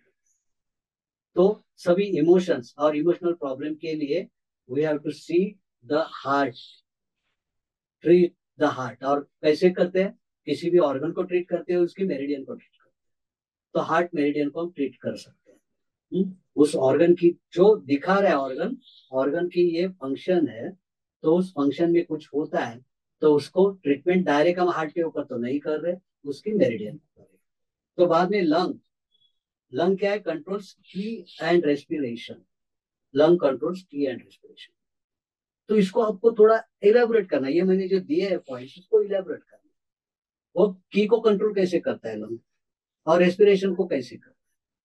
तो की को कंट्रोल कैसे करता है, उसके अंदर हार्ट, ये लंग क्या करता है, एयर, हवा लेता है, एयर की वो लेता है, इनहेल करता है।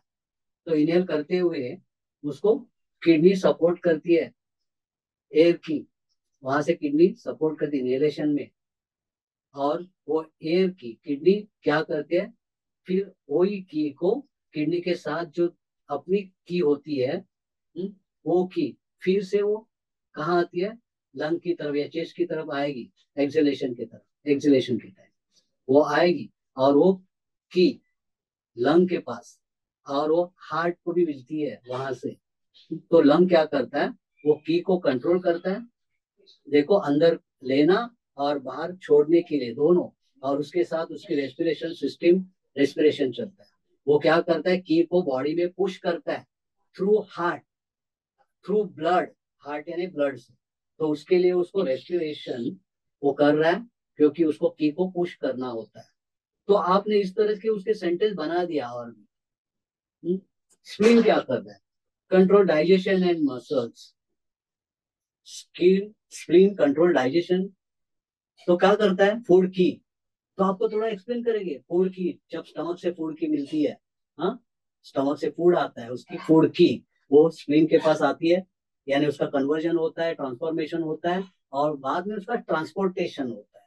तो ट्रांसपोर्टेशन, ये स्प्लीन क्या करती है, उसको ट्रांसपोर्ट करती है, फूड की को कहाँ ट्रांसपोर्ट कर रही है, तो लंग की तरफ, फिर से ऊपर ट्रांसपोर्ट करती है, और लंग की तरफ क्यों कर रही है, तो लंग तो क्या कर रहा है, पूरी बॉडी में पुशअप करने वाला है।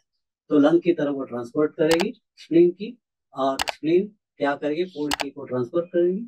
और फूड तो सभी जगह की जरूरत है फूड की तो किडनी के पास भी वो ट्रांसपोर्ट करेगी, यानी स्प्लीन ये ट्रांसपोर्टेशन का काम करेगी, control the digestion. And muscles, muscles के ऊपर भी उसका कंट्रोल है, क्योंकि मसल को भी की रिक्वायरमेंट जो है वो स्प्लीन की तरफ से मिल रही है। तो आपने उसको एक्सपांड किया। Liver controls flow of qi and emotions. तो वहां भी लीवर के अंदर क्या होता है, जो ब्लड आता है वो ब्लड लीवर से ब्रेन की तरफ, हार्ट की तरफ जाएगा। तो हार्ट की तरफ जा रहा है तो इमोशंस को कंट्रोल हो जाएगा। कभी लीवर में कुछ गड़बड़ होती है तो उसके कारण इमोशंस में गड़बड़ आ जाएगी। Liver connect with brain with energy. तो कभी कभी ब्रेन के प्रॉब्लम ये भी यहाँ से हम लोग देखते हैं, लीवर से देखते हैं। इमोशन के प्रॉब्लम, कोई डिसीजन मेकिंग, ये सब लीवर से देखते हैं। Kidney stores essence and control growth. Kidney के बारे में आपने बहुत कुछ इसेंस के लेक्चर में भी सुना होगा। Prenatal energy, prenatal zinc, essence, ये किडनी के पास होती है। यानी आपको ये सब की वर्ड्स को आपको एक्सप्लेन करना है थोड़ा। तो जैसे हो सकता है वैसे एक्सप्लेन करो आप। कोई हंसने वाला नहीं है, आपको जैसे आता है वैसे एक्सप्लेन करो। लेकिन उस एक्सप्लेनेशन में ये शब्द होने चाहिए, स्टोर इसेंस, कंट्रोल ग्रोथ, ऐसे कुछ शब्द आने चाहिए। बाकी आपका सेंटेंस, आपने 2-3 सेंटेंस क्या लिखे है उसको कोई ध्यान नहीं देने वाला। कैसे लिखे हैं उसके ऊपर नहीं, लेकिन आपके आंसर में ये शब्द होने चाहिए। तो पेरिकार्डियम प्रोटेक्ट्स द हार्ट, इसको आप ऐड करिए। पेरिकार्डियम क्या करते हैं, वेस्कुलेचर सिस्टम उसको गवर्न कर रही है। तो इसके कारण अगर वेसल्स के कोई प्रॉब्लम होते हैं, वेसल्स के प्रॉब्लम जैसे ब्लड प्रेशर भी हो गया, एथ्रोस्क्लेरोसिस से वेसल्स कठिन हो जाती है तो ब्लड प्रेशर आता है। तो उसको भी आपको पेरिकार्डियम, उसके मेरिडियन काम आएगी उसको।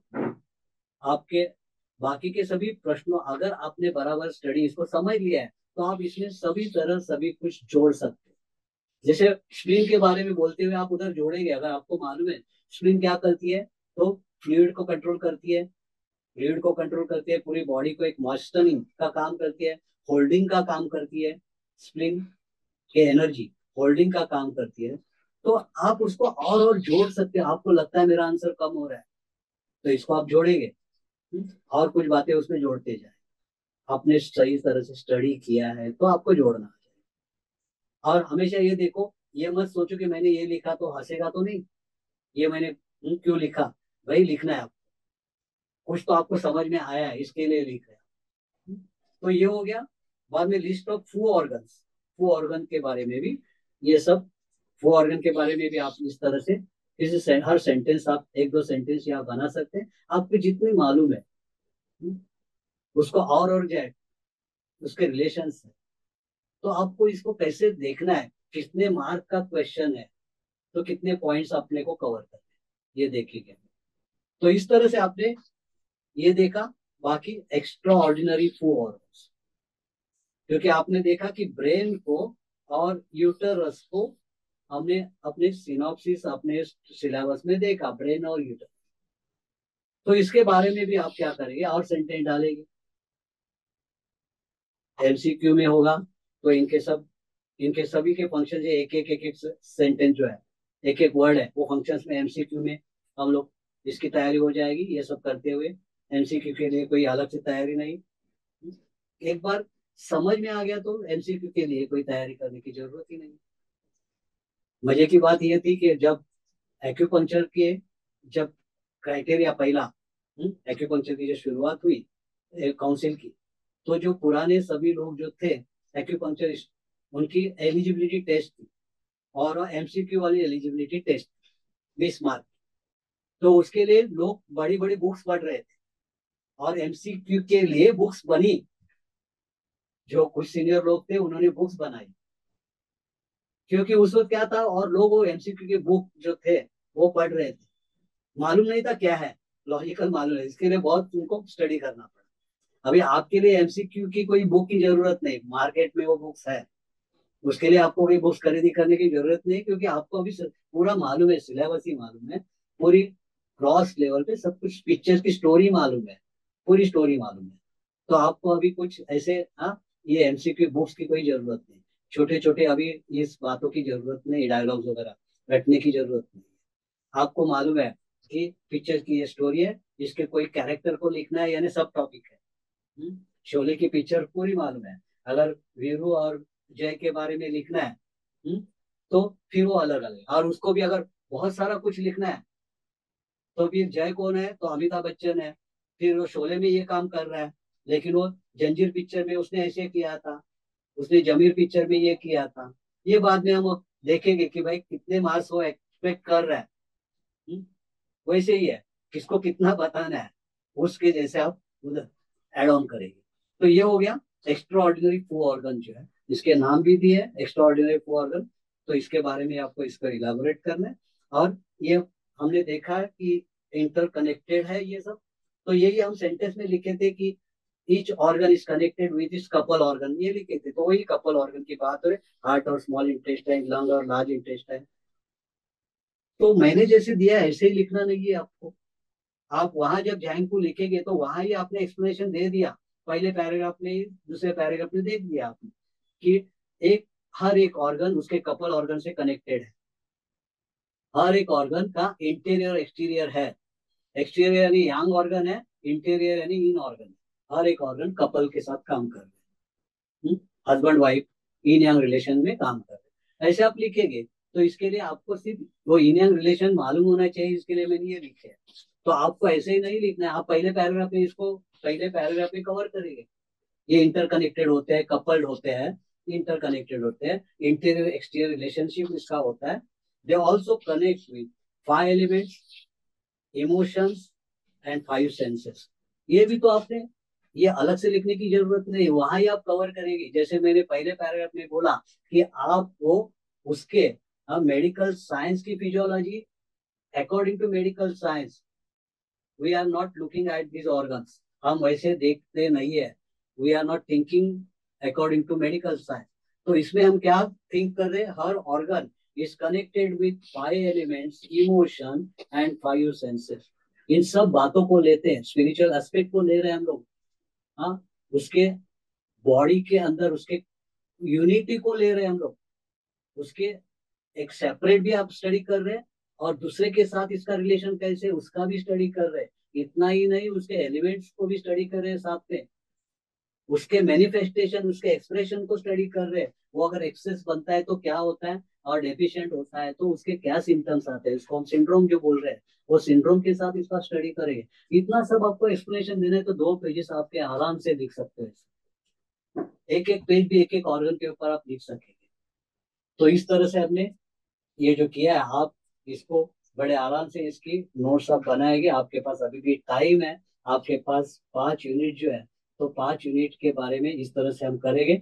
अगर आप भी चाहते हो कि आपको लगता है कि इस यूनिट का आप कुछ करो एक्सप्लेनेशन, तो आप हमें बता सकते हैं, और उसके ऊपर हम जरूर वीडियो बनाएंगे। ओके।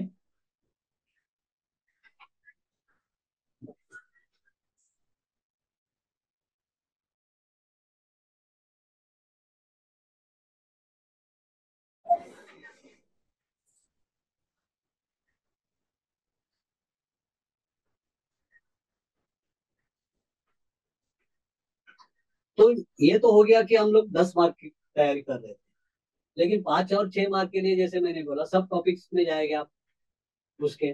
तो एक एक ऑर्गन के बारे में आप लिखेंगे, तो उसके भी कीवर्ड्स या की पॉइंट्स क्या क्या हो सकते हैं, इसको भी आप सेंटेंस में बनाएंगे, सेंटेंस में बनाएंगे। जैसे अभी हार्ट, हार्ट के बारे में क्या बोल सकते, तो मैंने जो लिखा है यही आपको लिखना है, ऐसे नहीं है। तो हार्ट क्या है, तो हार्ट के फंक्शंस क्या है, मैंने बोला कि आपको लिखना है, पहले भी मैंने अभी एक्सप्लेन किया था। तो आपको आंसर को बढ़ाना है, कुछ करना है, तो चलो हमने लोकेशन से स्टार्ट किया। Heart is located situated in the chest cavity, ऐसे हमने लिखा हुआ। हम्म, बस स्टार्टिंग किया हमने, तो कोई आपको गलत तो नहीं देगा, बराबर आपने लिखा है। चाहे तो उसको मार्क नहीं मिलेगा, उसने कुछ इंपॉर्टेंट पॉइंट जो है उसको कवर करने की, उसके पॉइंट्स के ऊपर मार्क्स है, तो आपने वो जो बोला उसके मार्क्स नहीं रहेंगे, लेकिन आपके राइटिंग में वो एक सेंटेंस तो वहां पेपर के ऊपर चमक रहा है, दिख रहा है। हम्म?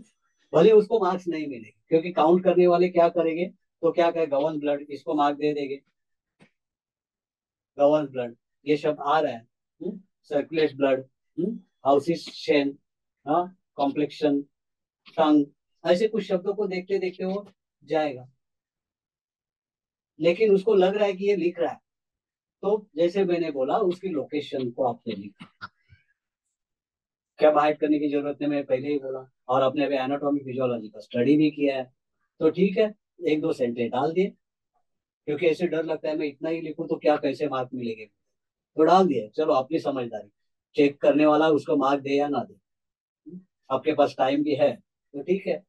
तो उसके फंक्शंस में क्या है, governs blood, circulate blood through houses shen mind spirit, influence consciousness memory and sleep. Mind, उसमें शेन, हाउसेस शेन, वो माइंड को कीप करता है, माइंड को रखता है। इसके लिए माइंड के जो प्रॉब्लम रहेंगे, या ये इंसोम्निया स्लीप, ये प्रॉब्लम, मेमोरी, कॉन्शियसनेस के प्रॉब्लम, ये सब प्रॉब्लम वहां से सॉल्व की जाए। इसके कनेक्ट करता है, ये रिलेट करता है, इसका संबंध इससे आता है, मराठी में याचा संबंध आहे या गोष्टीशी येतो। Manifest in the complexion, healthy heart reflex रोजी कॉम्प्लेक्शन, याच्यातून तुमच्या शरीराचा वर्ण दिसतो, कॉम्प्लेक्शन, आप कितने सुंदर दिखते हो, आपकी सुंदरता इसके ऊपर निर्भर रहती है। अगर ये बराबर काम कर रहा है, जो मेडिकल वाला हार्ट, फिर से मैं बोलता, मेडिकल वाला हार्ट नहीं, ये हार्ट सभी तरह से हम उसको बोल रहे हैं, वो अगर बराबर काम करता है तो आप अपने आप कॉम्प्लेक्शन आपका सुंदर दिखेगा। Open seen to the tongue, important है, इसको मार्क आधा मार्क हो या एक मार्क हो, 5 मार्क में अगर 5 पॉइंट में तो एक एक मार्क, 10 पॉइंट अगर उसमें होते हैं किसी आंसर के तो आधे आधे मार्क होते हैं। तो ये tongue, it open to tongue, और टंग पे ओपन होता है इसके लिए apex speech and taste, associated with emotion joy. Related organ or coupled organ is small intestine. It is internally, externally, it relates with small intestine. ऐसे हम बोलेंगे, externally it relates with small intestine, यानी यांग से relate करता है। और common imbalances, palpitation, insomnia, anxiety, poor memory, इसके साथ ये आ रहे कॉमन इम्बैलेंस। तो कॉमन इम्बैलेंस में इसमें फीवर भी आ जाएगा, हाइपर पायरेक्सिया वगैरह ये सब बातें आ जाएगी, कॉमन इम्बैलेंस जब होता है तो ये सब, पल्पिटेशन आ जाएगा, इंसोम्निया, एंजाइटी, ये सब आ जाएगा। तो इस तरह से अभी लीवर को बोला, तो लीवर, इन शब्दों को बोल जाओ, आपको इसकी अगर नोट्स बनानी है तो आपके पास आपके नोट्स हो गए, आपके टीचर आपके फैकल्टी ने दिए होंगे, वो नोट सामने रखो और इसको इलेबोरेट करते हैं। या बुक है आपके सामने, तो बुक का यूज करना है, बहुत अच्छी अच्छी बुक्स जो है, आप जो बुक को रिफर करते हो उस बुक को भी आप सहारा ले लो, या तो आपके फैकल्टी ने आपको अच्छे नोट्स बना के दिए होंगे। आप तो सभी बुक्स को नहीं रिफर करेंगे, लेकिन आपको सिखाने वाले लोग जो होते हैं वो 3 4 बुक तो रिफर करते हैं, तो एक अच्छे नोट्स आपके पास भी रहे होंगे, तो इसको आप इलाबोरेट करने के लिए यूज करना। तो ये लीवर के बारे में हुआ। और हर आंसर में आपको इसका इमोशन देखेंगे, उसका रिलेटेड ऑर्गन देखेंगे, उसके कपल्ड ऑर्गन को, कॉमन इम्बैलेंस देखेंगे, और वो कहाँ उसका मैनिफेस्टेशन होता है, ओपन इनटू आईज, ये लीवर का open into eyes, influence vision, manifest in the nail, ये नेल के ऊपर भी से दिखते हैं, हाँ, कंट्रोल टेंडन्स एंड साइन्यूज। तो ये होता है मेंटल फ्लेक्सिबिलिटी एंड मोमेंट, ये लीवर के बारे में। लीवर के बारे में, liver stores blood, regular blood volume during rest and activity. आप इसको बढ़ाना चाहते हो, आपने थोड़ा कुछ पढ़ लिया है, आपके सिखाने वाले जो फैकल्टी है उसने इसके बारे में अगर कुछ एक्सप्लेन किया है तो अच्छी बात है। जैसे ब्लड स्टोर करता है, सिर्फ स्टोर ही नहीं करता है, तो रेगुलेट करता है ब्लड वॉल्यूम। आप जब रेस्टिंग में रहते हो तो वो क्या करता है, ब्लड को स्टोरिंग कर रहा है उसको, और जब आप एक्टिविटी करते हो तो बाहर ब्लड को ज्यादा भेजता है, इस तरह से ब्लड वॉल्यूम को रेगुलेट करता है। जब बाहर जरूरत ज्यादा पड़ती है तो बाहर ब्लड को भेज रहा है, क्योंकि उसके पास ब्लड के साथ अपने को मालूम है ब्लड के साथ वाइटल्स भी जाने वाले हैं सब, तो उसको भेजने के लिए जब आप एक्टिव होते हो तो ये काम करता है। तो इस तरह से वो रेगुलेशन ऑफ ब्लड वॉल्यूम को रेगुलेट करता है, इंश्योर स्मूथ फ्लो ऑफ की का सभी जगह स्मूथ फ्लो हो जाए, इसके लिए वो काम करता है। Affects emotional balance and digestion. अगर ज्यादा टाइम आप किसी भी इमोशन में, टेंशन में हो, स्ट्रेस में हो, एंगर में हो, तो उसका इसके ऊपर अफेक्ट होता है। एक तो फिर इसकी जो की होती है या उसका ब्लड होता है वो स्टैग्नेंट होता है, की भी स्टैग्नेंट होती है, लिवर की स्टैग्नेंट होती है, लिवर ब्लड स्टैग्नेंट होता है, ये सब होता है उस वक्त ऐसे प्रॉब्लम में। तो आपको ये एक्सप्लेनेशन कर सकते हैं तो करना है आपको, थोड़ा ट्राई करना है। कोई, मैं पहले से बोलता है, कोई हंसने वाला नहीं, आपको जो समझ में आया वो लिखना है वो। तो लिवर कैसे कैसे क्या करता है उसको, तो ये पॉइंट के ऊपर आपको लिखना है। Control tendons and signings, maintain flexibility and movement. तो मोमेंट की कुछ भी गड़बड़ जब होती है तो आपको लिवर को हम उस वक्त, लिवर एक कारण में लिवर आता है और लिवर की ट्रीटमेंट अब लिवर के मेरिडियन से दे रहे हैं हम लोग। और इसका मैनिफेस्टेशन नेल के ऊपर दिख रहा है, आईज में दिखता है। आप जॉन्डिस में आप देखते हो नाखून उसके पीले दिख रहे हैं, या आंखें, आंखों में पीलापन दिखता है। आप ये एग्जाम्पल के साथ आप लिखेंगे तो भी चलेगा, आप लिख रहे हैं तो इसको एक्सपर्ट इस तरह से आप इलाबोरेट कर सकते हैं।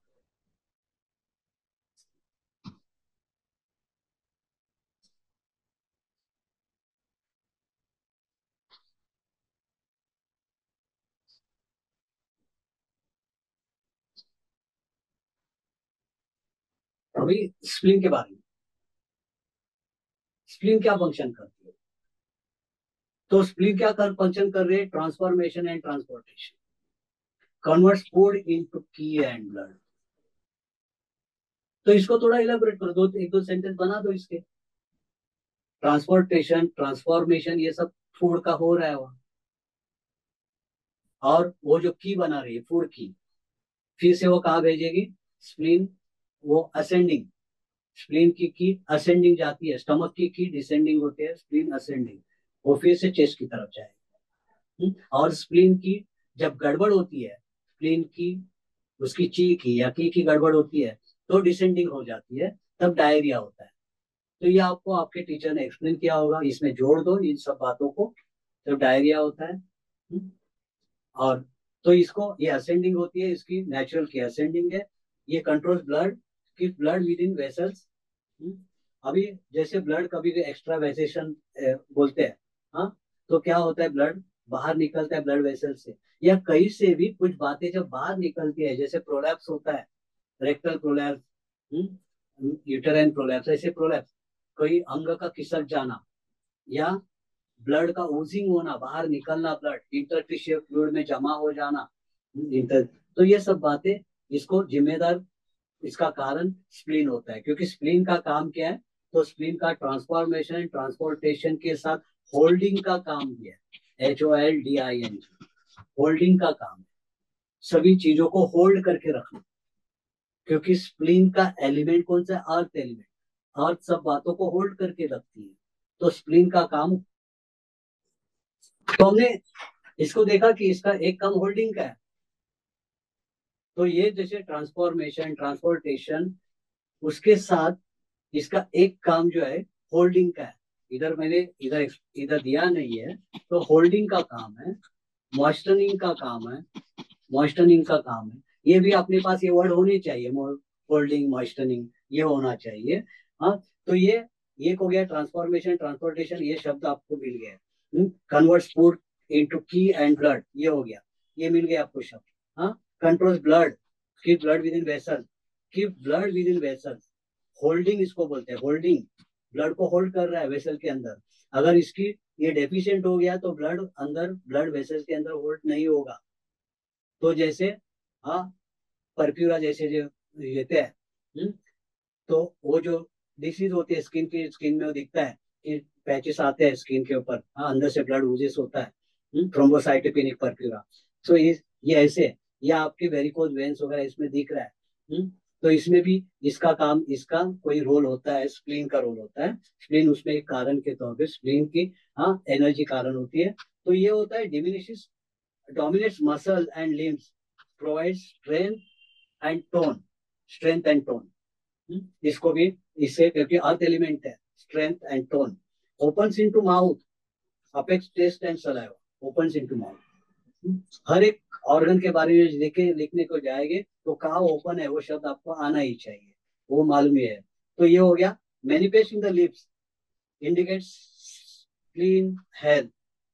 अगर लिप्स का कुछ उसके ऊपर कुछ दिख रहा है तो इसका मतलब स्प्लीन की कुछ आपको सिम्टम दिख रहे हैं, स्प्लीन के बारे में कुछ दिखा रहे हैं। House is the E and intellect, influence thinking and concentration. Thinking and concentration में ये स्प्लीन का रोल होता है। एसोसिएट इमोशन कौन सी है, worry and over thinking. Organ, related organ, couple organ stomach है। कॉमन इम्बैलेंस कौन सा है, fatigue, poor appetite, loose stools, bruising, ये सब इसके यानी कॉमन दिखने के लिए ये सेंटेंस। आप इसके बारे में और भी लिखेंगे, आपके अगर फैकल्टी ने दिए है जोड़ दो उसको। बाद में लंग्स को देखते हैं।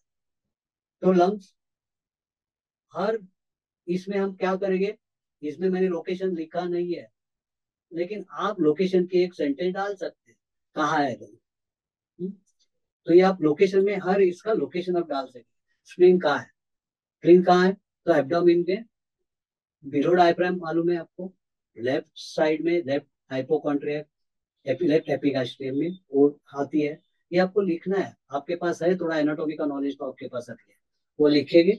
तो इसे लंग्स के बारे में उसकी लोकेशन लिखेंगे। लंग्स क्या करता है, गवर्न्स की and respiration, controls breathing and energy distribution. Energy distribution कैसे करता है, वो पुशिंग करता है। स्प्लीन से जो फूड की आ गई, किडनी से भी इसेंस और की जो मिल गई उसको, किडनी से भी मिल गई, वो सब लेके लंग क्या करेगा, पुश करेगा हार्ट की तरफ। हार्ट और लंग मिलके दोनों पूरी बॉडी को पुश करे, बॉडी में दे रहे। तो ये आपको लिखने है ये sentence. Controls dispersing and descending, distributes defensive qi and fluids. Control dispersing and descending, इसकी की जो है वो डिस्पर्सिंग भी है, डिसेंडिंग भी है। डिसेंडिंग की क्या काम करते हैं, वो किडनी की तरफ जाती है, किडनी को मदद करने के लिए जाती है, और किडनी से मदद लाने के लिए जाती है। तो एक डिसेंडिंग की उसकी जाती है, और डिस्पर्सिंग की कहा जाती है तो डिफेंसिव की के साथ स्किन और मसल की तरफ जाती है। स्किन से वो जैसे स्वेटिंग में काम आती है, डिफेंस में काम आती है। तो ये डिस्पर्सिंग और डिसेंडिंग की लंग की इस तरह से काम करते हैं, distribute defensive qi and fluids. Fluid को भी डिस्ट्रीब्यूट कर रहा है, आपके स्किन के अंदर फ्लूइड को भी डिस्ट्रीब्यूट कर रहा है, नहीं तो स्किन पूरी ड्राई दिखेगी। तो ये काम वो करता है, डिस्पर्सिंग, डिसेंडिंग, डिसेंडिंग। ये की regulates water passage, water passage को रेगुलेट करता है। मैनेजेस फ्लूइड मेटाबॉलिज्म, फ्लूइड के मेटाबॉलिज्म को कंट्रोल करता है। वाटर पैसेज को कंट्रोल कर रहा है, कैसे करता है, किडनी के साथ और स्प्लीन के साथ मिलके कर रहा है। और opens into the nose, apex sense of smell. House is the corporeal soul, house is the soul, influence physical sensation. ये कभी सेंटेंस कुछ आपको एक्सप्लेन नहीं करने आया, रख दो ऐसे ही रख दो। आप ये सोल के बारे, house is the soul, liver, heart क्या है, हाउस इज द माइंड का, ये house is the soul. Associate emotion grief and sadness, related organ large intestine, और ये उसके साथ उसके imbalances, curve, shortness of breath, dry skin, nasal congestion, ये आ गए।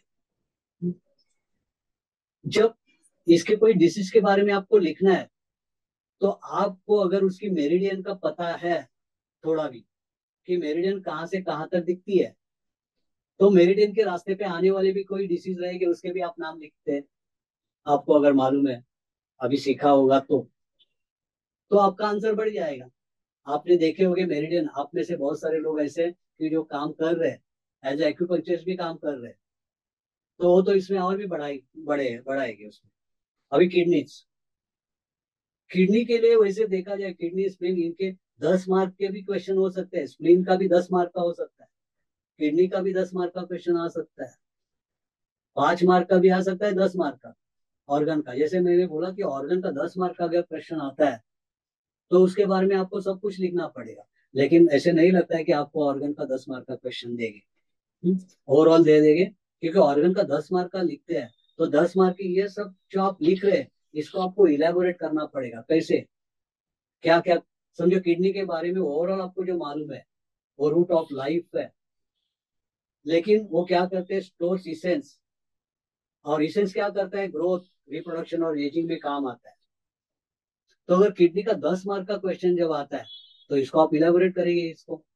तो किडनी क्या करते हैं, उसके अंदर प्रीनेटल इसेंस होता है, और वो प्रीनेटल इसेंस कहाँ से आता है, तो स्पर्म और ओवम से आता है, माँ बाप से आता है, जेनेटिक मटेरियल आता है।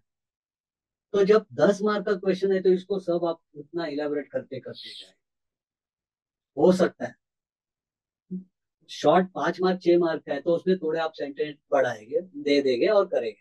तो ये इसेंस की बात, ये तो अपने आंसर में आनी चाहिए किडनी के साथ, इसेंस की बात। प्रोड्यूसिस बोन मैरो, मैरो, वो मैरो को प्रोड्यूस करती है, इसेंस उसका जो है, और उसकी की मैरो को प्रोड्यूस करती है।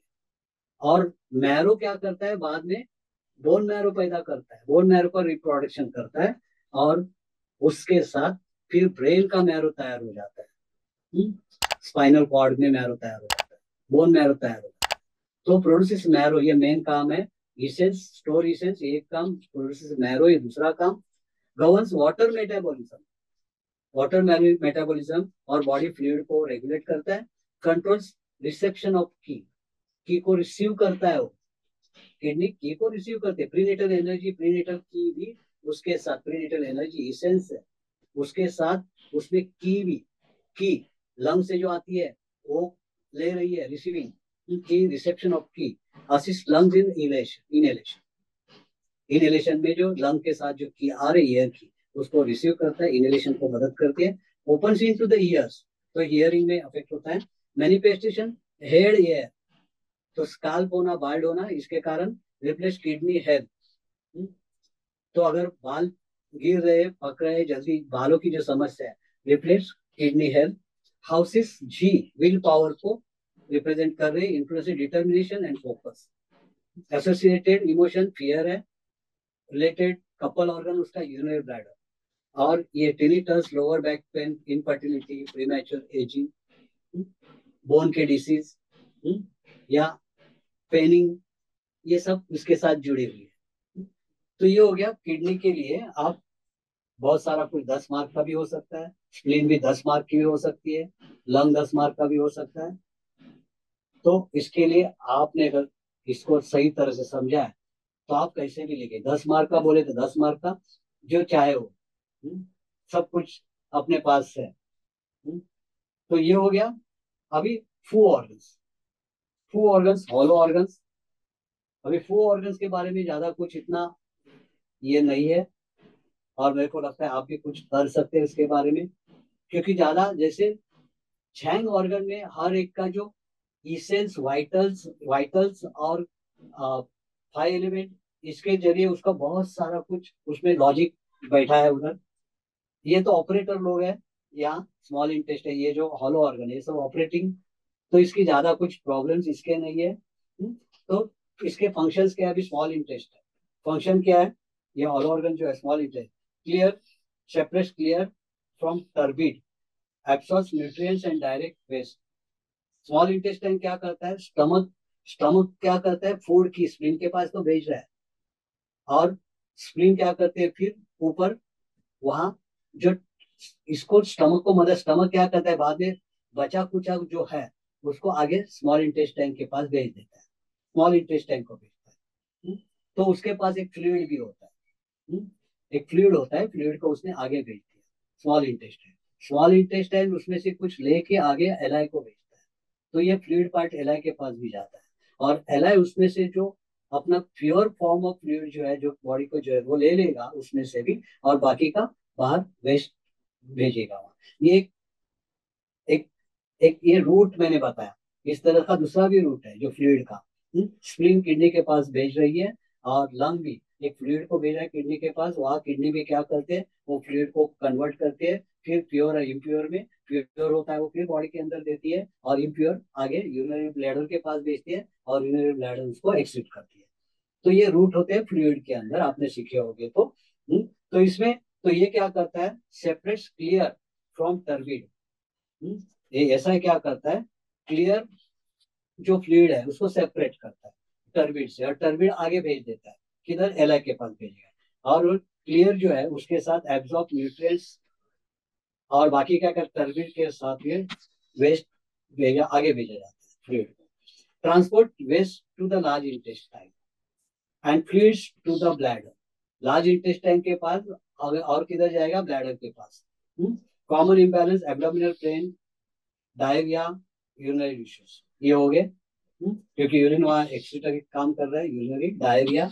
डायरिया कैसे हो रहा है, तो फ्लूइड पार्ट, जो टर्बिड पार्ट या ज्यादा फ्लूइड आ गया, जो इम्प्योर है, तो वो डायरिया, या वो इम्प्योर ज्यादा फ्लूइड क्यों आ गया, तो स्प्लीन का कंट्रोल बराबर नहीं है, स्प्लीन का फ्लूइड के ऊपर कंट्रोल नहीं हुआ, स्प्लीन डेफिशिएंट हो गई, तो भी आ जाएगा डायरिया है। या स्प्लीन का कॉन्ट्रावेक्शन बोलते हैं, उसकी की, हाँ उसकी की में कुछ गड़बड़ हो रही है, तो भी गड़बड़ हो गई तो डायरिया हो रहा है, एब्डोमिनल पेन है, ये हमने कॉमन इम्बैलेंस को देखा। अभी गॉल ब्लैडर को, तो गॉल ब्लैडर मैंने पहले भी बताया कि गॉल ब्लैडर एक यांग ऑर्गन या हॉलो ऑर्गन होते हुए भी उसका बाहर एक्सटर्नली ओपन नहीं हो रही है gall bladder. Gall bladder externally open नहीं हो रही है। तो बाकी के एक्सटर्नल ओपनिंग है बाकी के। हाँ, जैसे अभी ये स्मॉल इंटेस्टाइन आगे जाके ओपनिंग है, वो लार्ज इंटेस्टाइन में ओपन होएगा, लार्ज इंटेस्टाइन आगे जाके बाहर एकदम एक्सटीरियर में ओपन हो जाएगा एनस के साथ। लेकिन ये गॉल ब्लैडर अंदर के अंदर ही है। तो ये गॉल ब्लैडर का फंक्शन क्या है, stores and excretes bile, bile को एक्सक्रीट करता है और वो डाइजेशन में मदद करता है। Control decision making and courage, decision making and courage में मदद होती है।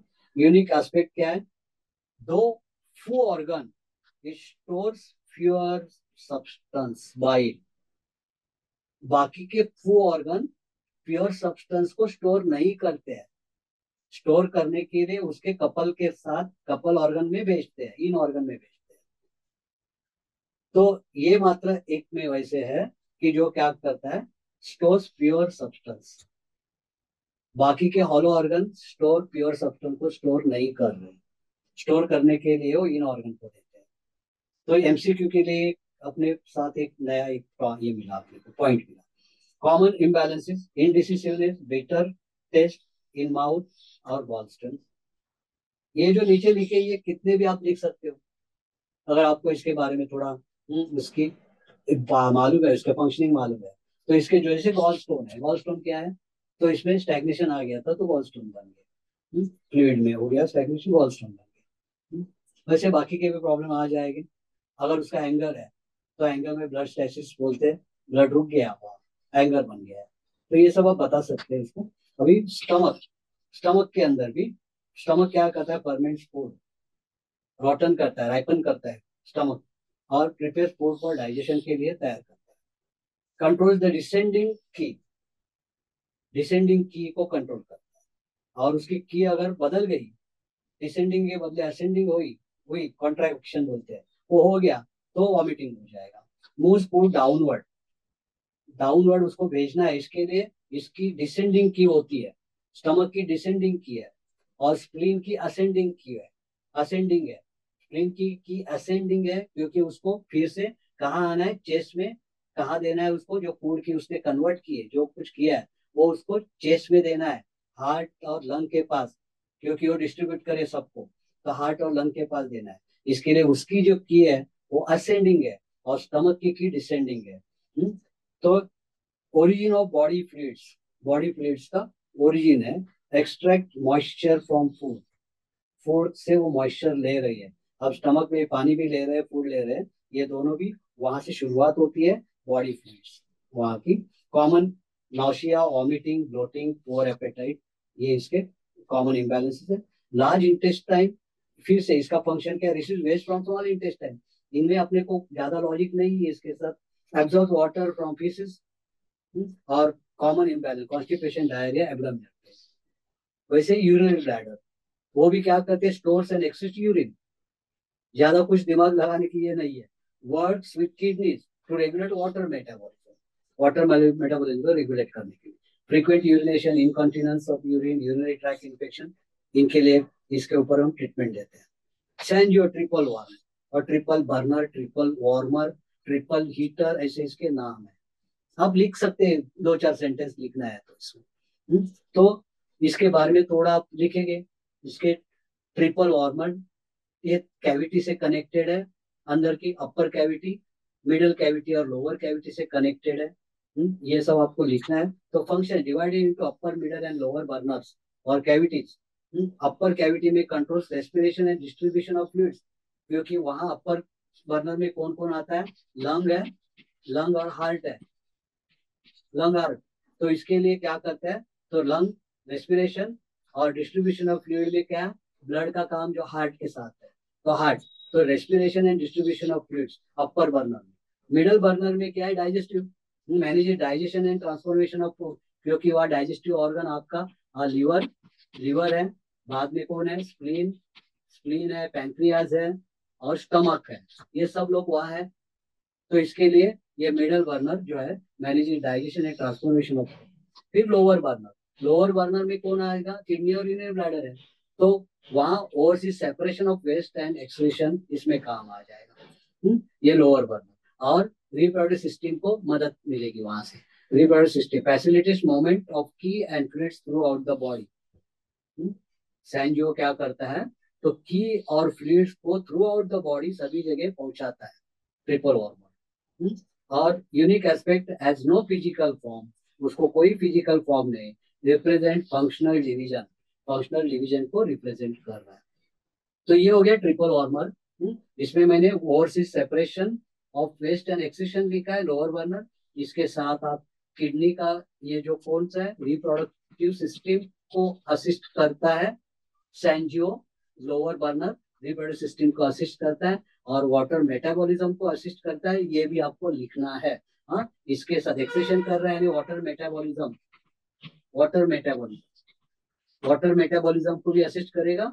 और क्या कर रहा है, कि का इसेंस, किडनी का किधर, इसेंस यानी उसकी रिप्रोडक्टिव सिस्टम, रिप्रोडक्टिव सिस्टम में असिस्ट करेगा, बॉडी की कॉन्स्टिट्यूशन को ठीक रखने के लिए मदद करेगा। ये ट्रिपल वार्मर का लोअर है, लोअर बर्नर। तो ये हो गया। अभी extraordinary fu organ, extraordinary fu organ में brain referred as sea of marrow, control intelligence, intelligence and senses.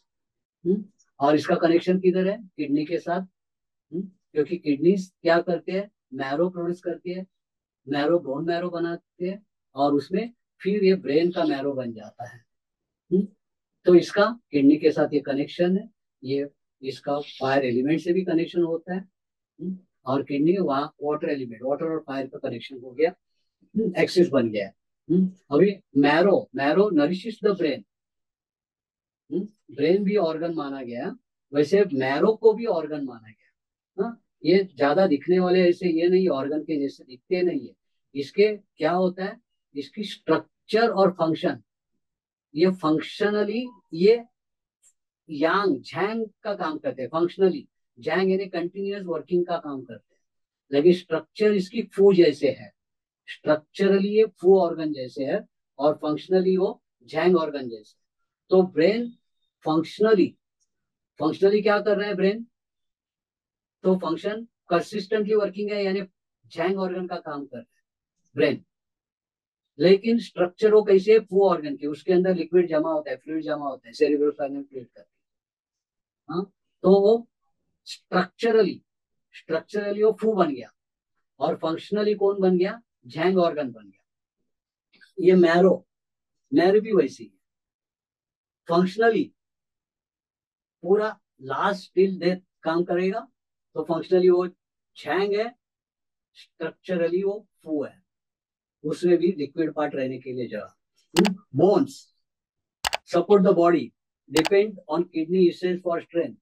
Bone भी कैसे है, बोन के अंदर भी कैविटी मिलेगी, तो बोन स्ट्रक्चरली फू, लेकिन फंक्शनली झैंग है।